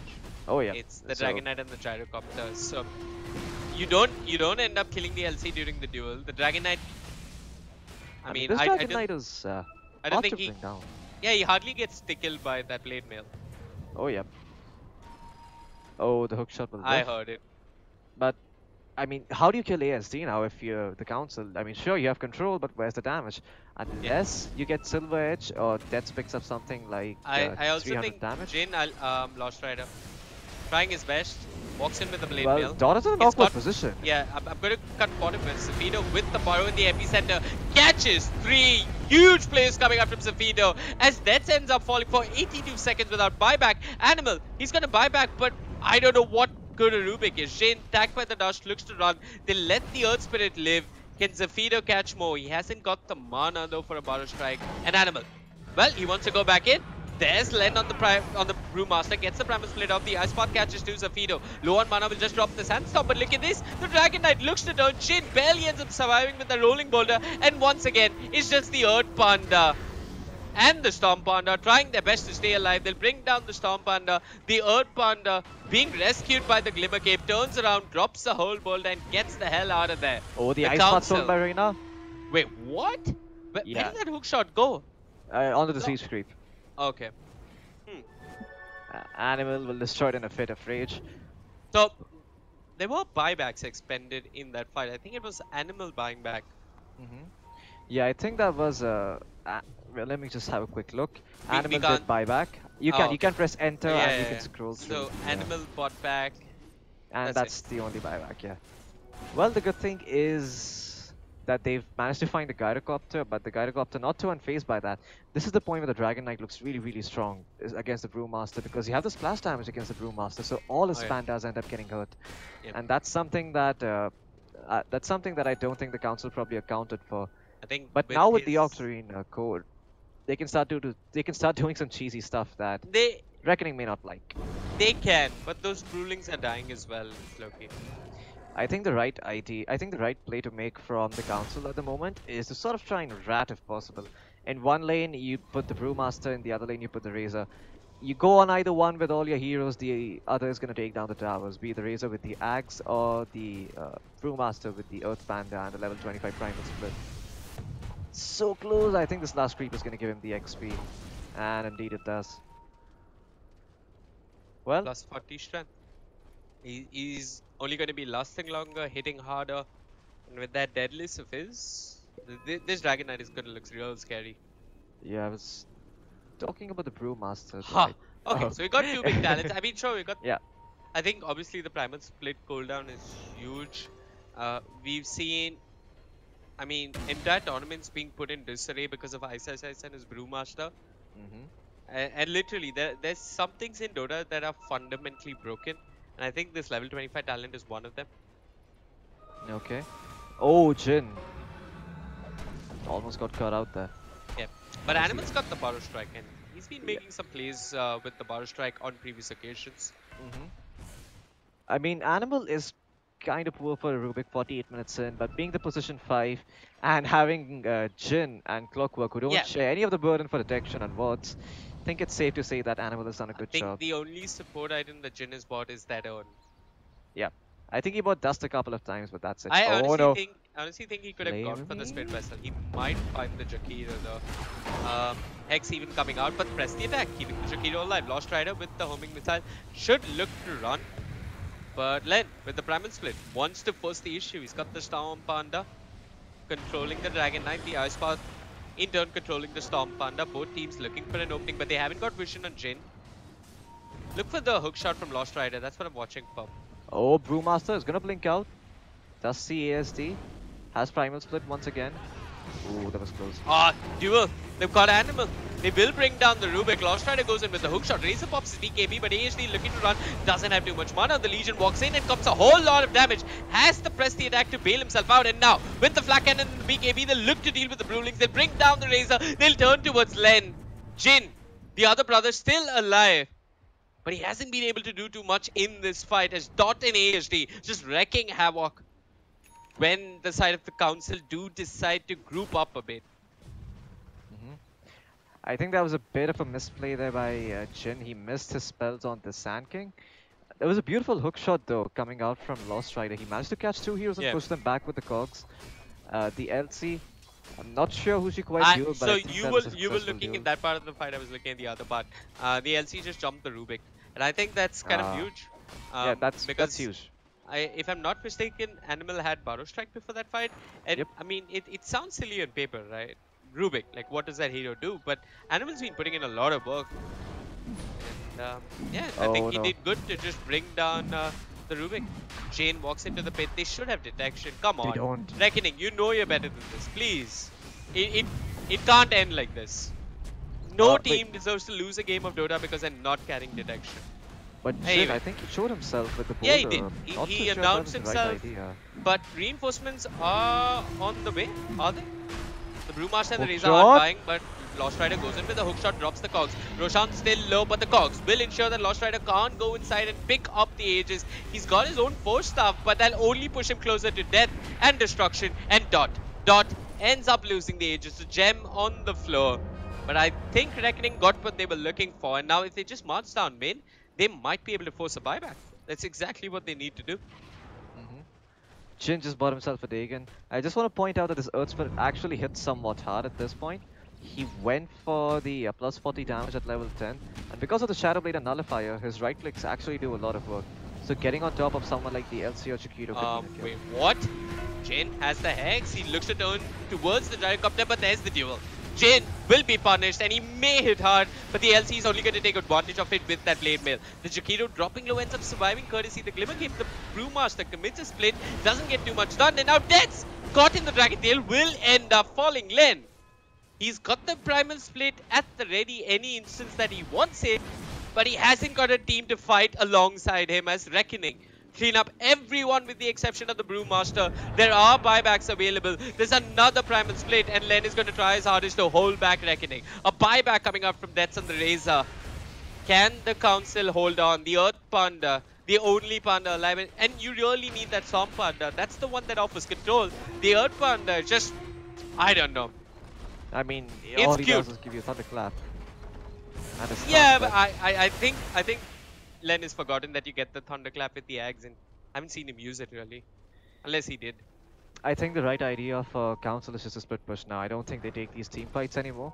I think they should realize that Reckoning have hit critical mass, and at this point, all team fights are going to go their way unless they make some godly plays on the side of Council, which is very unlikely to happen. So the it's right getting move harder for and them is harder. a split push. I think the Razor started to fall off massively. Oh yeah. Well, the good thing is that you do have the split push from the Primal Split. Also the fact that you can hit buildings on the high ground. But you look at the side of Reckoning, they recognize this. They're pushing all these lanes out and not letting it push in. They've been watching Blitz videos and they've been putting in the work. Shoving the wave. Shoving the wave indeed. LC, she went for the -10 press the attack cooldown. This game, it's absolutely huge, especially against heroes like Earth Spirit, heroes like Rubik. Yeah. You know, you she can doesn't dispel need so the much damage. stuff. She doesn't really need the damage. She's got... Heck, Dragon Knight has a deadless. And LC is actually doing so well in terms of damage at this moment. Has 148 bonus dual damage. And she can go high ground for her team if needed.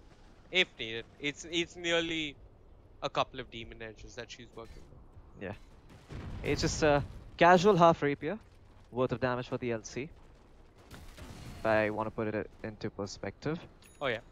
LC, I mean, she can also rat if she wants. I mean, the 4 heroes on the side of Reckoning can just go top, while LC hits bottom and just takes all the racks and structures there by herself. But looks like Reckoning, they don't want to take the chances and they want to take a 5v5 team fight as they smoke I think up. when you play heroes like the LC on the back, Wait, hold on. ASD, Shadowblade looks to go in. They've got the duel. They'll start with the Razor. The Macropie is there. That's caught in the Ice Path, and the cooldown will end up falling. He hasn't got buyback for 106 seconds. The Brewmaster commits his split. He's got Lost Rider buying back. But look at this. The Earth Panda's down. The Storm Panda runs undercover Winwiz. And Reckoning, they got what they were looking for. They might even get themselves a lane of barracks here. Another lane of barracks. You spoke of how the LC can rat. She's already started working on the tier 3 tower. The Storm Panda is the pesky one. They'll deal with it first. Len somehow ends up surviving. Lost Rider goes in with the hookshot, looks towards the Jakiro. Butter Strike, stolen by Animal. Primal Split once again coming out from Len. He looks towards Zafiro, but Zafiro's got the Sandstorm. LC though, eyes on the prize, wants to work on the tier 3 tower. They've got Chin in the ice path. The question is, can they bring him down? The hookshot, keeping Dot engaged for a bit and allowing Jin to escape. But Reckoning, they're still looking to bring down this tier 3 tower. Animal goes in with the Butter Strike. Dot pops the cheese. He's got the Glimmer Cape to keep himself alive. Drops the call down. The homing missile is there. Len doesn't have the Primal Split for 3 seconds. He wants to pop it. Doesn't get it off. Len will fall. Animal finds the LC with that stolen Butter Strike. But Len, he's going to buy back. He's going to drop that Primal Split again. And Dot and ASD, they've woken up to the fact that, hell, the Brewmaster, broken as a concept, broken as a hero. They got what they could get. They've got to back off. AST is going to be okay because he has a TP. Thread switch, if need be? Yeah, he's going to thread switch. He's going to thread switch. Okay. Going to be okay. Jin Brewmaster, doesn't have detection though. Yeah, Brewmaster. I think the problem is that the Earth Pandas don't really have... The Pandas don't have armor. And as a result, they end up dropping very quickly to Flak Cannon, the Gyrocopter, and the Dragon Knight right clicks. So maybe the right move from the Council once again is to just split push. Like, you can't take 5v5 team fights into a Dragon Knight and a Gyrocopter and a Sand King and a Jakiro, especially when your BKBs have fallen so low in the late game. I think that's a death wish and signing your own death contract there. The only scenario in which you actually manage to win those team fights is where you somehow burst down the Gyrocopter or take out all the control that is the LC and the Sand King. I think what the LC's got to do as well is duel a support. I think the Gyrocopter needs to buy back. I think they might lose in melee racks. Range barracks down, melee barracks being worked upon. Len, well, does a fair bit of work. Nets walks back in, has the Eye of the Storm. Council trying to force the issue. They got the Primal Split once more. The Gyrocopter not buying back. The Silent Reckoning, they've got the Glyph if they want it. Legion tossed into the air, and the Storm Panda, well, he could do it again, but the Council, they got what they came for. They got themselves another lane of barracks in the Storm Panda. Just chilling in base. I'm not sure why Reckoning didn't glyph there. I think they should have either glyphed or bought back, but they did neither of those. And now the Council, they just get away with taking a free set of racks. Yeah. Reckoning, they did take a successful team fight bottom, but they didn't manage to take the racks. So this is actually so helpful for the Council. Now you can move them towards the top lane. You have all these other lanes pushing in for you. Maybe not the mid lane, because the mid lane is where Reckoning have equalized. But one lane pushing in, one lane where you're going to have to push it out, and another lane where you can group up and have the Earth Panda do its thing. That's great for Council. Yeah, it was a 15,000 net worth advantage in the favor of Reckoning. It's now slid back to 5,000. And like you mentioned, Reckoning, they're missing their bottom racks, while Council, they've still got their standing. I could see scope for better itemization coming out from Jin. I honestly think building the Earth Blade to keep cores alive from all that physical damage would offer his side a lot more utility in these fights, but he's going for the Dagon. I mean, I don't mind the Dagon, but maybe Earth Blade first, just to keep friends and family alive. He is going for it now. I'm sorry I'm laughing at this, but this is just classic Council, man. They just buy all these late game items. They don't care. It's almost like they're playing a pub game and like they're playing 5v5 lobby in your local cyber cafe, and they just want to have a good time. Well, the good thing about the Dagon is that they can burst down all these low HP heroes on the side of Reckoning, which is, at the moment, if low HP is a term, I mean, against a 1.8k Do HP you Jakiro. also think Dot should have gone for this Ag Scepter? I think at this stage in the game, no, the Ags is incorrect. Yep. Maybe a Butterfly, maybe the Satanic, not the Ags. Yeah, you not probably the want the Ags for Butterfly or the AC. Hell, in fact, if you want to survive against a I Razor, would say but Satanic. yes, Satanic was not too bad. Butterfly is not too bad. I think Butterfly is slightly better because you force MKBs out of Council. The Axe is not the item he needs, but I think the plan is Dot is thinking that, hey, if I've got that side gunner, I can maybe bring down the Brewlings quickly. Yeah. I think the plan is Dot is thinking that, hey, if I've got that side gunner, I can maybe bring down the Brewlings quickly. Maybe that's the ideology he's working with here. But still, I think a butterfly is so much better than... ASD got out. He's a tanky Dragon Knight. He is, but Lost Riders here has the hook shot. Who did he find? He's found the Legion Commander. Legion Commander does have a Lotus Hub, but he's isolated by his team. From his team rather, and ASD pops his BKB, looks towards Deaths at Floki. Just look at the damage onto the Razor. Deaths pops his BKB, but ASD doesn't give a damn. The Halberd coming out from somewhat, but press the attack as well as the Lotus Hub, buying himself a little bit of time and space. Animal survives courtesy that stolen Bow Strike, but the Flak Cannon will bring him down. Dot finds himself a double kill. They're looking towards the Earth Panda. Len looking to run, knows that his Primal Split is coming to an end, wants to be able to blink for God's sake, but with his brother Jin, they look to turn the Boulder Smash onto the Magnetizers there as well. Dot pops his BKB, stays alive, and now Zafito goes back in with the Boulder Strike. Len with the on this, gets his other Primal Split off, and immediately will Cyclone the Dragon Knight, will look towards the Jakiro. Both Dragons up in the air, another rolling boulder, they'll find the Legion Commander and another Cyclone to control ASD as they burst down the Jakiro. ASD all by himself, surrounded by 3 Brewlings, an Earth Spirit and a Rubik, might end up falling, but Zafito's here with the Bounce Strike. They might look to turn, they've got the call down as well. Len, he's got the Primal Split once again off cooldown. And this is going to only get worse for the side of the council. ASD has no mana at all. He's going to be run down by these Brewlings. He's been silenced by the Geomagnetic Grip. He's looking at EP. Have they got the damage? No. Zafito will manage to escape. Not really sure. Okay, wait. So if you use Yules on an enemy, it does a little bit of damage, right? Yep, so you can't blink away, but the Storm Panda Yules apparently doesn't do damage? Yeah, it doesn't do any damage. It only hurts enemies up in the air, so you can still blink out, but you have to be facing the direction in which you're blinking. Otherwise, the turn rate might come into effect, and also the fact that the Brewmaster has a Radiance that can cancel your blink is going to come into effect. Ideally, just face the direction you want to be blinking in and shift Q your blink. That's the easiest way to get it off. Okay. Well, for now, Reckoning they do lose a few heroes, but they bought have back as well. Who did they buy back on? No, so Animal they bought and Jin back. bought back on the side of the council. Yeah, that's the only buybacks that were expected in ASD those got away. fights. Dot didn't end up dying. So not too bad for Reckoning. Oh yeah, and ASD is actually gonna finish up his Heart of Taras soon, and with this heart, I'm not sure how you kill this Dragon Knight. It is so hard to take down this Dragon Knight at this point in the game. He went for the 2 times Dragon Blood, HP, Reason, and Armor. So he has a bunch of armor. He also has a lot of HP. He's gonna have even more HP with the heart. I think it's gonna be close to 5k HP. And if you look at the lineup of the council, I mean, apart from Razor, nobody else deals damage. So the council just smoked. I mean, didn't smoke. And they walked into the pit under vision of a dire observer board. And Reckoning will look to fight. Lost Rider goes in with the hookshot, has the cogs. Not sure what is stolen by Animal. It is the Elder Dragon form. And he's going to try and chip away. Cosplaying as the Dragon Knight. ASD is going to deal with the cogs. Looks towards the Storm Panda, but he's been tossed up in the air. The Ice Path though, this is exactly what they need. They need to deal with Len and the Storm Panda. He's got the Invis, looks to run.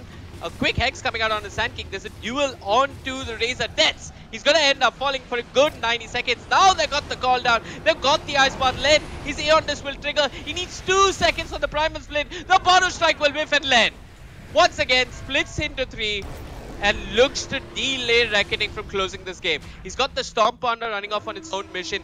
They'll deal with the Earth and Fire Panda. They'll look towards Animal, but Animal with that Blink Dagger will get away. Once again, Reckoning only find themselves dead on the Razor and nothing else. They need a Hex for Len, or they need an Orchid.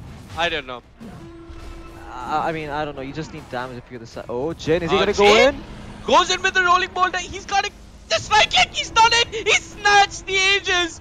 The council still fighting, still holding on. He's got Len to back him up with the Primal Split. They'll try and control one. It is ASD, but I don't think they have the damage. The Storm Panda caught in the ice, but Lost Rider is here with the hook shot. They'll bring down the LC. They'll look towards ASD. He's not got the Elder Dragon form. He's sitting on a lot of unreliable gold, which is meant for his heart, and he's looking to run. Another Primal Split coming out from Len, and Dot, if he hasn't got his BKB, has got to get himself out of there. The hook shot, fortunately missing for Dot, but the Jakiro will be caught out as Len gets himself a double kill.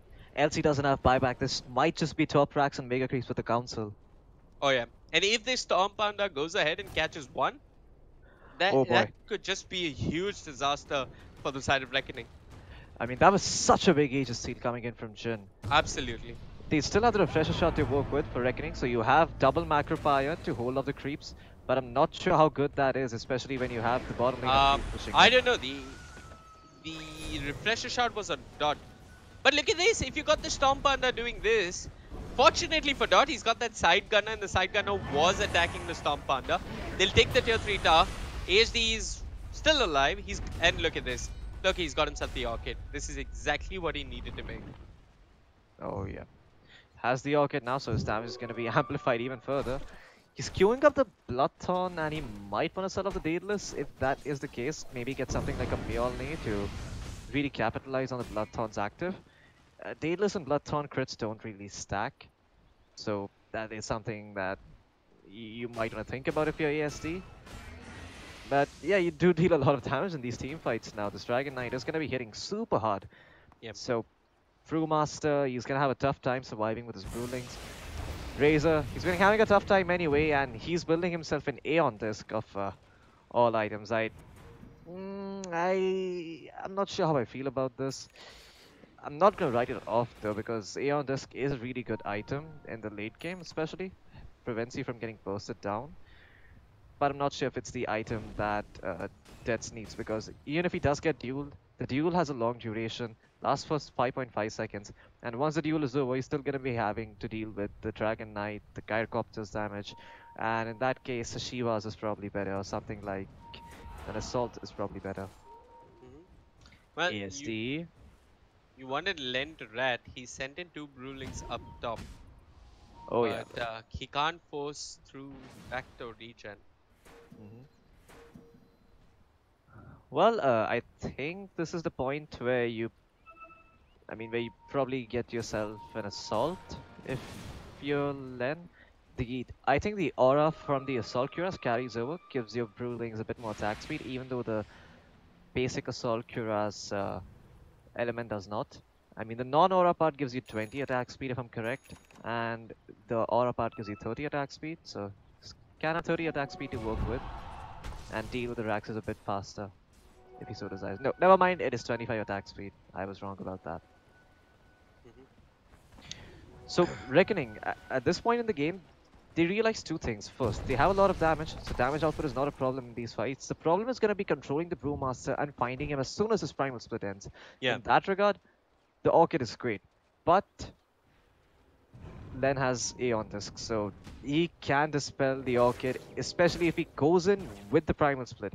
If he just blinks in, he might just pop his Aeon Disc before his Primal Split. That's not what you ideally want. You want the Aeon Disc to go off after the Primal Split, so you can get a second one off, and that's when things start really turning around for you. So if the you're the cooldown between each Primal Split is around 3 to 4 seconds. Yeah, that's the only window of opportunity he needs. And it's 6.25 seconds, what? precisely. Okay. Yes. Yeah, so every 6 seconds you're gonna have a Primal Split up. If you add the fact that there's a 0.8 or 1 second. What's the cooldown on Aeon Disc? It's 67 seconds. 67.5. How long does Primal Split last? 26 seconds. Okay. No, wait, 20 seconds. 20 seconds. Okay. Fortunately, there is a window to kill this hero.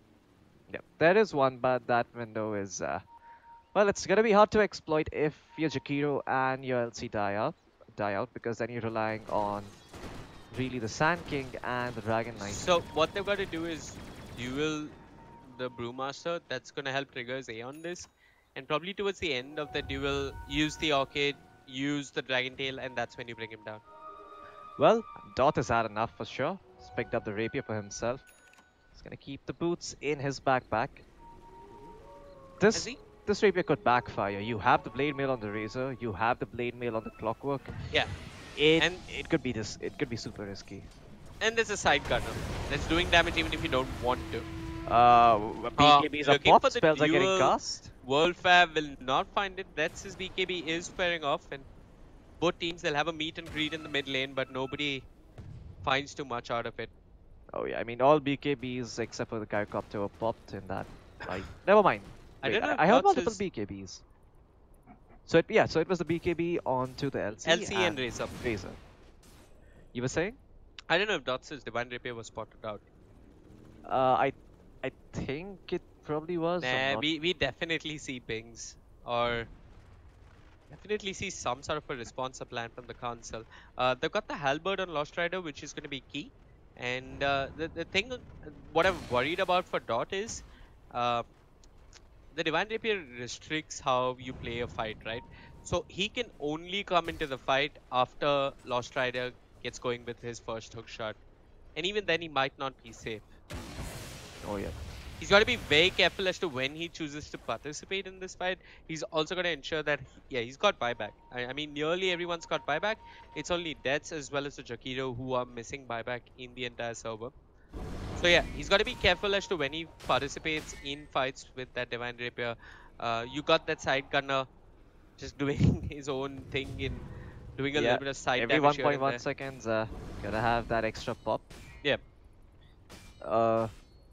Dot, you probably want to pair it up with a Satanic at this point. Yeah, the maybe you Axe replace seems the like a- BKB once it gets So he used. got the Axe at around 58 minutes. What has it achieved for him? Not much in all honesty. Could replace the Axe Scepter. Could probably also replace the BKB once it has been used. Yeah. Would You be should more probably slot look efficient. towards a butterfly or a satanic. He Oh. blinks while he's found Lost Rider. This is huge. If they bring down the clockwork, it's huge. Animal steals the dragon tail, the clockwork being focused, but there's another hex. They've got Wolfab. Bringing down the LC without his duel is significant for the side of the council, but Wolfab will pop his BKB and look to run. Jakiro caught in the cogs, being run down by Lost Rider. Lost Rider looks to bring him down, but there's that Aeon Disc getting triggered, and that's the Burst Strike will whiff. Elsewhere, Flamey does end up falling to the clockwork. Lost Rider, he's done his bit. He's found his support. That's 114 seconds without the Jakiro, and now they're chasing the clockwork. Who's got the cogs, has time, has the hook shot, will manage to escape. Another primal split. The head plate, the Dagon, they look towards the LC. Animal with the Fate Bolt, setting up for Jin to come in with the Rolling Bolt and file the LC. Primal split, what's it really doing here? They have got one nullifier being thrown out. It is the Gyrocopter, and he's got the Divine Rapier. Jin finds the Gyrocopter, brings him down, and Dot has no choice but to buy back. Floki, I think this game might be all but over for the side of Reckoning as ESD falls on the Dragon Knight. The Sand King control brought down by Jada the Earth Spirit. With that dig into that plane and Council, they can march down the lane, force out buybacks. You've already got Len moving bottom. He's got another primal split. And Reckoning, they've got to force out buybacks, or they've got to pop the glyph for this top lane of barracks. What am I seeing? What is happening in this game? The Why Jin does shock. Jin have a The- rapier?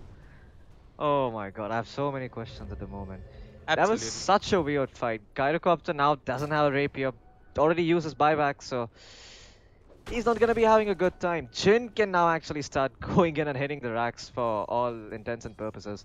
But he doesn't have a BKB, so that is gonna be a bit of an issue. A Brewmaster, where's he TPing to? Okay, he's He TPing was back to his TPing creep. back into the lane, and Lost Rider hooked the wave. That's okay, he's got his axe. So I want to But point out that last fight, Lost Rider didn't end up dying because he had the halberd, and there's the evasion coming in from the halberd, also the radiance, which kept him alive there. He was evading most of the attacks. think He doesn't what- really have a lot of armor. Lost Rider is going back in, and he's going to make Dot feel mighty unsure of himself. They've got the Cyclone onto the Legion Commander. That's with the Eye of the Storm, will bring down the range barracks. He's still got the Eye of the Storm. The Glyph is buying time for Reckoning, but the Earth Panda, or rather the Storm Panda, just controlling that Gyrocopter, allowing Deaths to do his thing. There's a duel onto the Razor, but he's got the A on disc, and he won't be copying too much damage from that duel. But here comes Dot. He's got the Flak Handle. They'll bring down Deaths. They'll force back the side of the Council. The Primal Split, well, it is the time off. They look towards Lost Rider, who gets caught out. Unusual Infamous Zafido. Chasing for more, sees the Storm Panda. It is the only Panda that Len's got to work with, and this is when they need a stun. This is when they need a silence. They got a Hex on Zafido, but he's not going to be able to get it off. It's on cooldown for a good 7 seconds, and without any real control, Len can still look to fight and turn this fight around. The Fire Panda looking to run. They deal with the Earth Panda first. They've got the homing missile.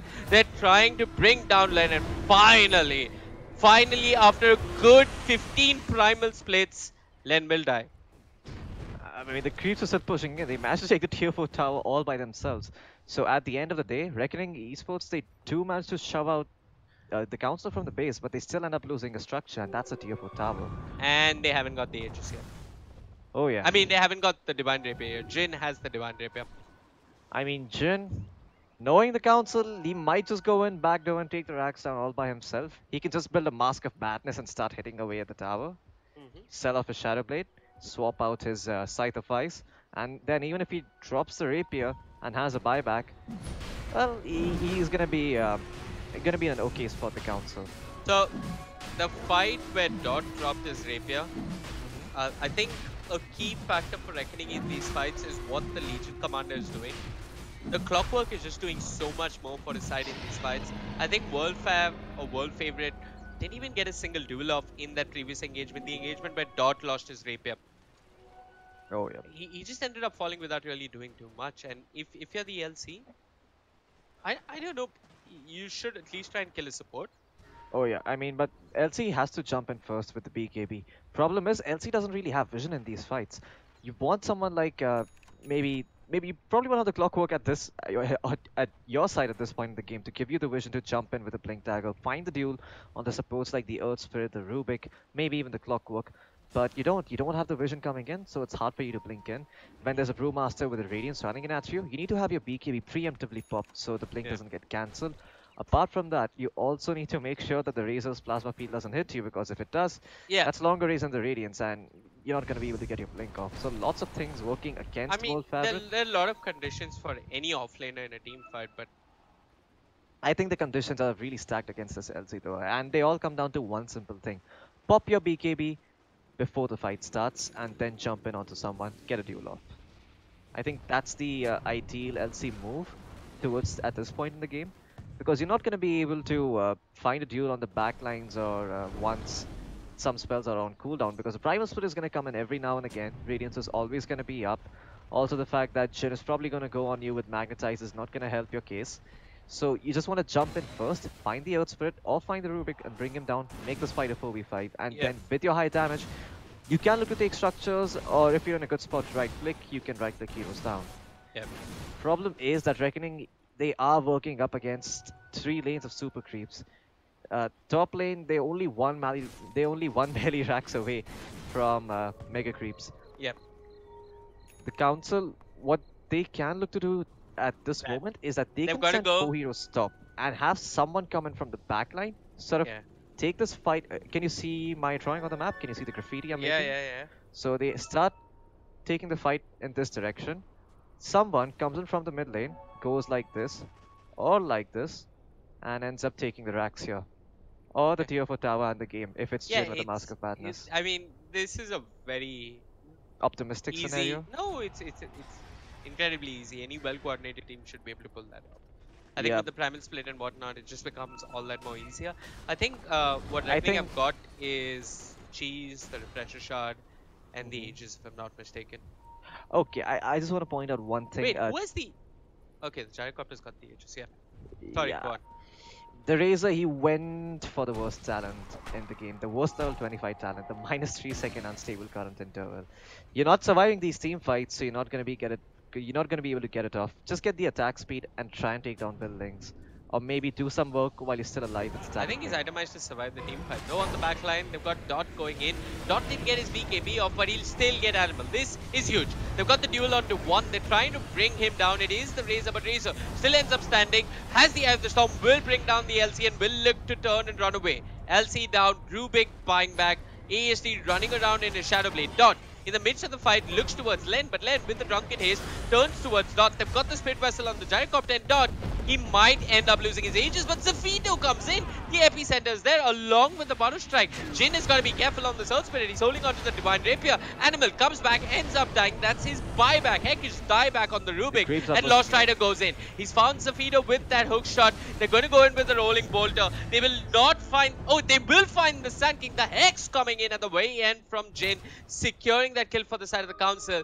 And without the Sand King and the Legion Commander, boy, had this Dragon Knight as well as the Gyrocopter got their work cut out for them. Any one of them getting sent up into the air is probably a recipe for disaster. Lost Rider though, just moving a bit too far front, doesn't respect the Bloodthorn, ends up falling. The Brewlings are dying as well. Jhin should be careful. He's got the Divine Rapier, but he gets caught in the Ice Path. They need a core pounding away on the Sword Spirit, but on the back lines, that's his year. He's got the Eye of the Storm. He's dropping low. He wants the barracks. He's going to force out the BKB on AHD. He'll take away the Aegis on the Gyrocopter, and Dot drops the call down. This time, finally, Floki, they've got control for the pounder. They'll bring down Len. Rapier. Fortunately, he's got buyback, but ASD caught in the cogs with the Spirit Vessel, might just end up falling. Lost Rider, well, they're going to lose the Divine Rapier. Jin did end up falling, but with that hook shot and a dig in on the Brewmaster, they'll find themselves a gyrocopter. And now ASD, all by himself, all by his lonesome, standing next to his Ancient, will get control and will end up falling. Jin taking away his dominating streak, and that gyrocopter running around with an entire Radiant Fleet Wave pushing in will fall as well. The Council, they find themselves victory in a long, excruciating 79-minute game. And I don't want to say anyone cheesed anyone. Both teams played some phenomenal Dota, absolutely deserving to drag it on until this late game. Oh yeah. I mean, this game was absolutely insane. 70 minutes in, Rapiers hitting the deck, Jin going for an Earthblade and Dagon and a Nullifier for all items. He's essentially role-playing as a mid laner or as a carry, in fact. Oh yeah. Jin has the most net worth in this game on his Earth Spirit. He has 40k net worth. I mean, I have no clue what to say. Just a big, messy game by both sides. Reckoning they made a few mistakes in the decision making. That's what they should probably look to take. I think the part where the bottom barracks was being sieged, they didn't pop the glyph, nor did they buy back. That's probably something they should look to correct next time they play. Anyway, folks, I think that's about it. We're going to wrap it up. It's running late in the studio as well. I'm going to toss it over to the analyst panel. Angela and Vagish, it's all yours.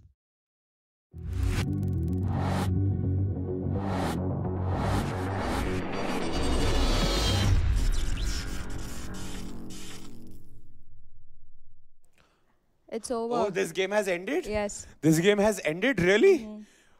What year is it? It's 2018. It's still hour, 2018? 20 minutes. I have... what? The council have made their decision and they have won this game.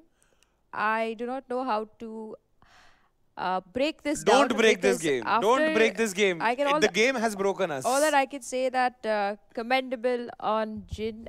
Exceptionally great performance. I mean, on the Earth Spirit, he was amazing. I could only break this game down to about 30 minutes in. After that, it was just like a table tennis game. Like the ball just kept going in each other's court. But kudos for the Earth Spirit getting a Divine Rapier. Unseen. Yeah, and it was a good pickup. I mean, somebody needs to do it, and he decided that I'll be the one. And it worked out for them. If we're just talking about the basic game, because after 30 minutes in, I really stopped counting on what is going to happen.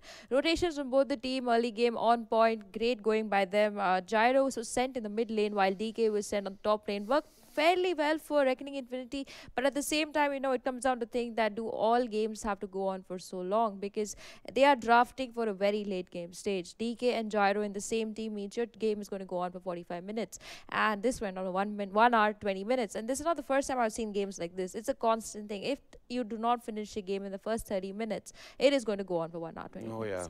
And there was a good goal lead by Reckoning Infinity in between, then the council taking over completely.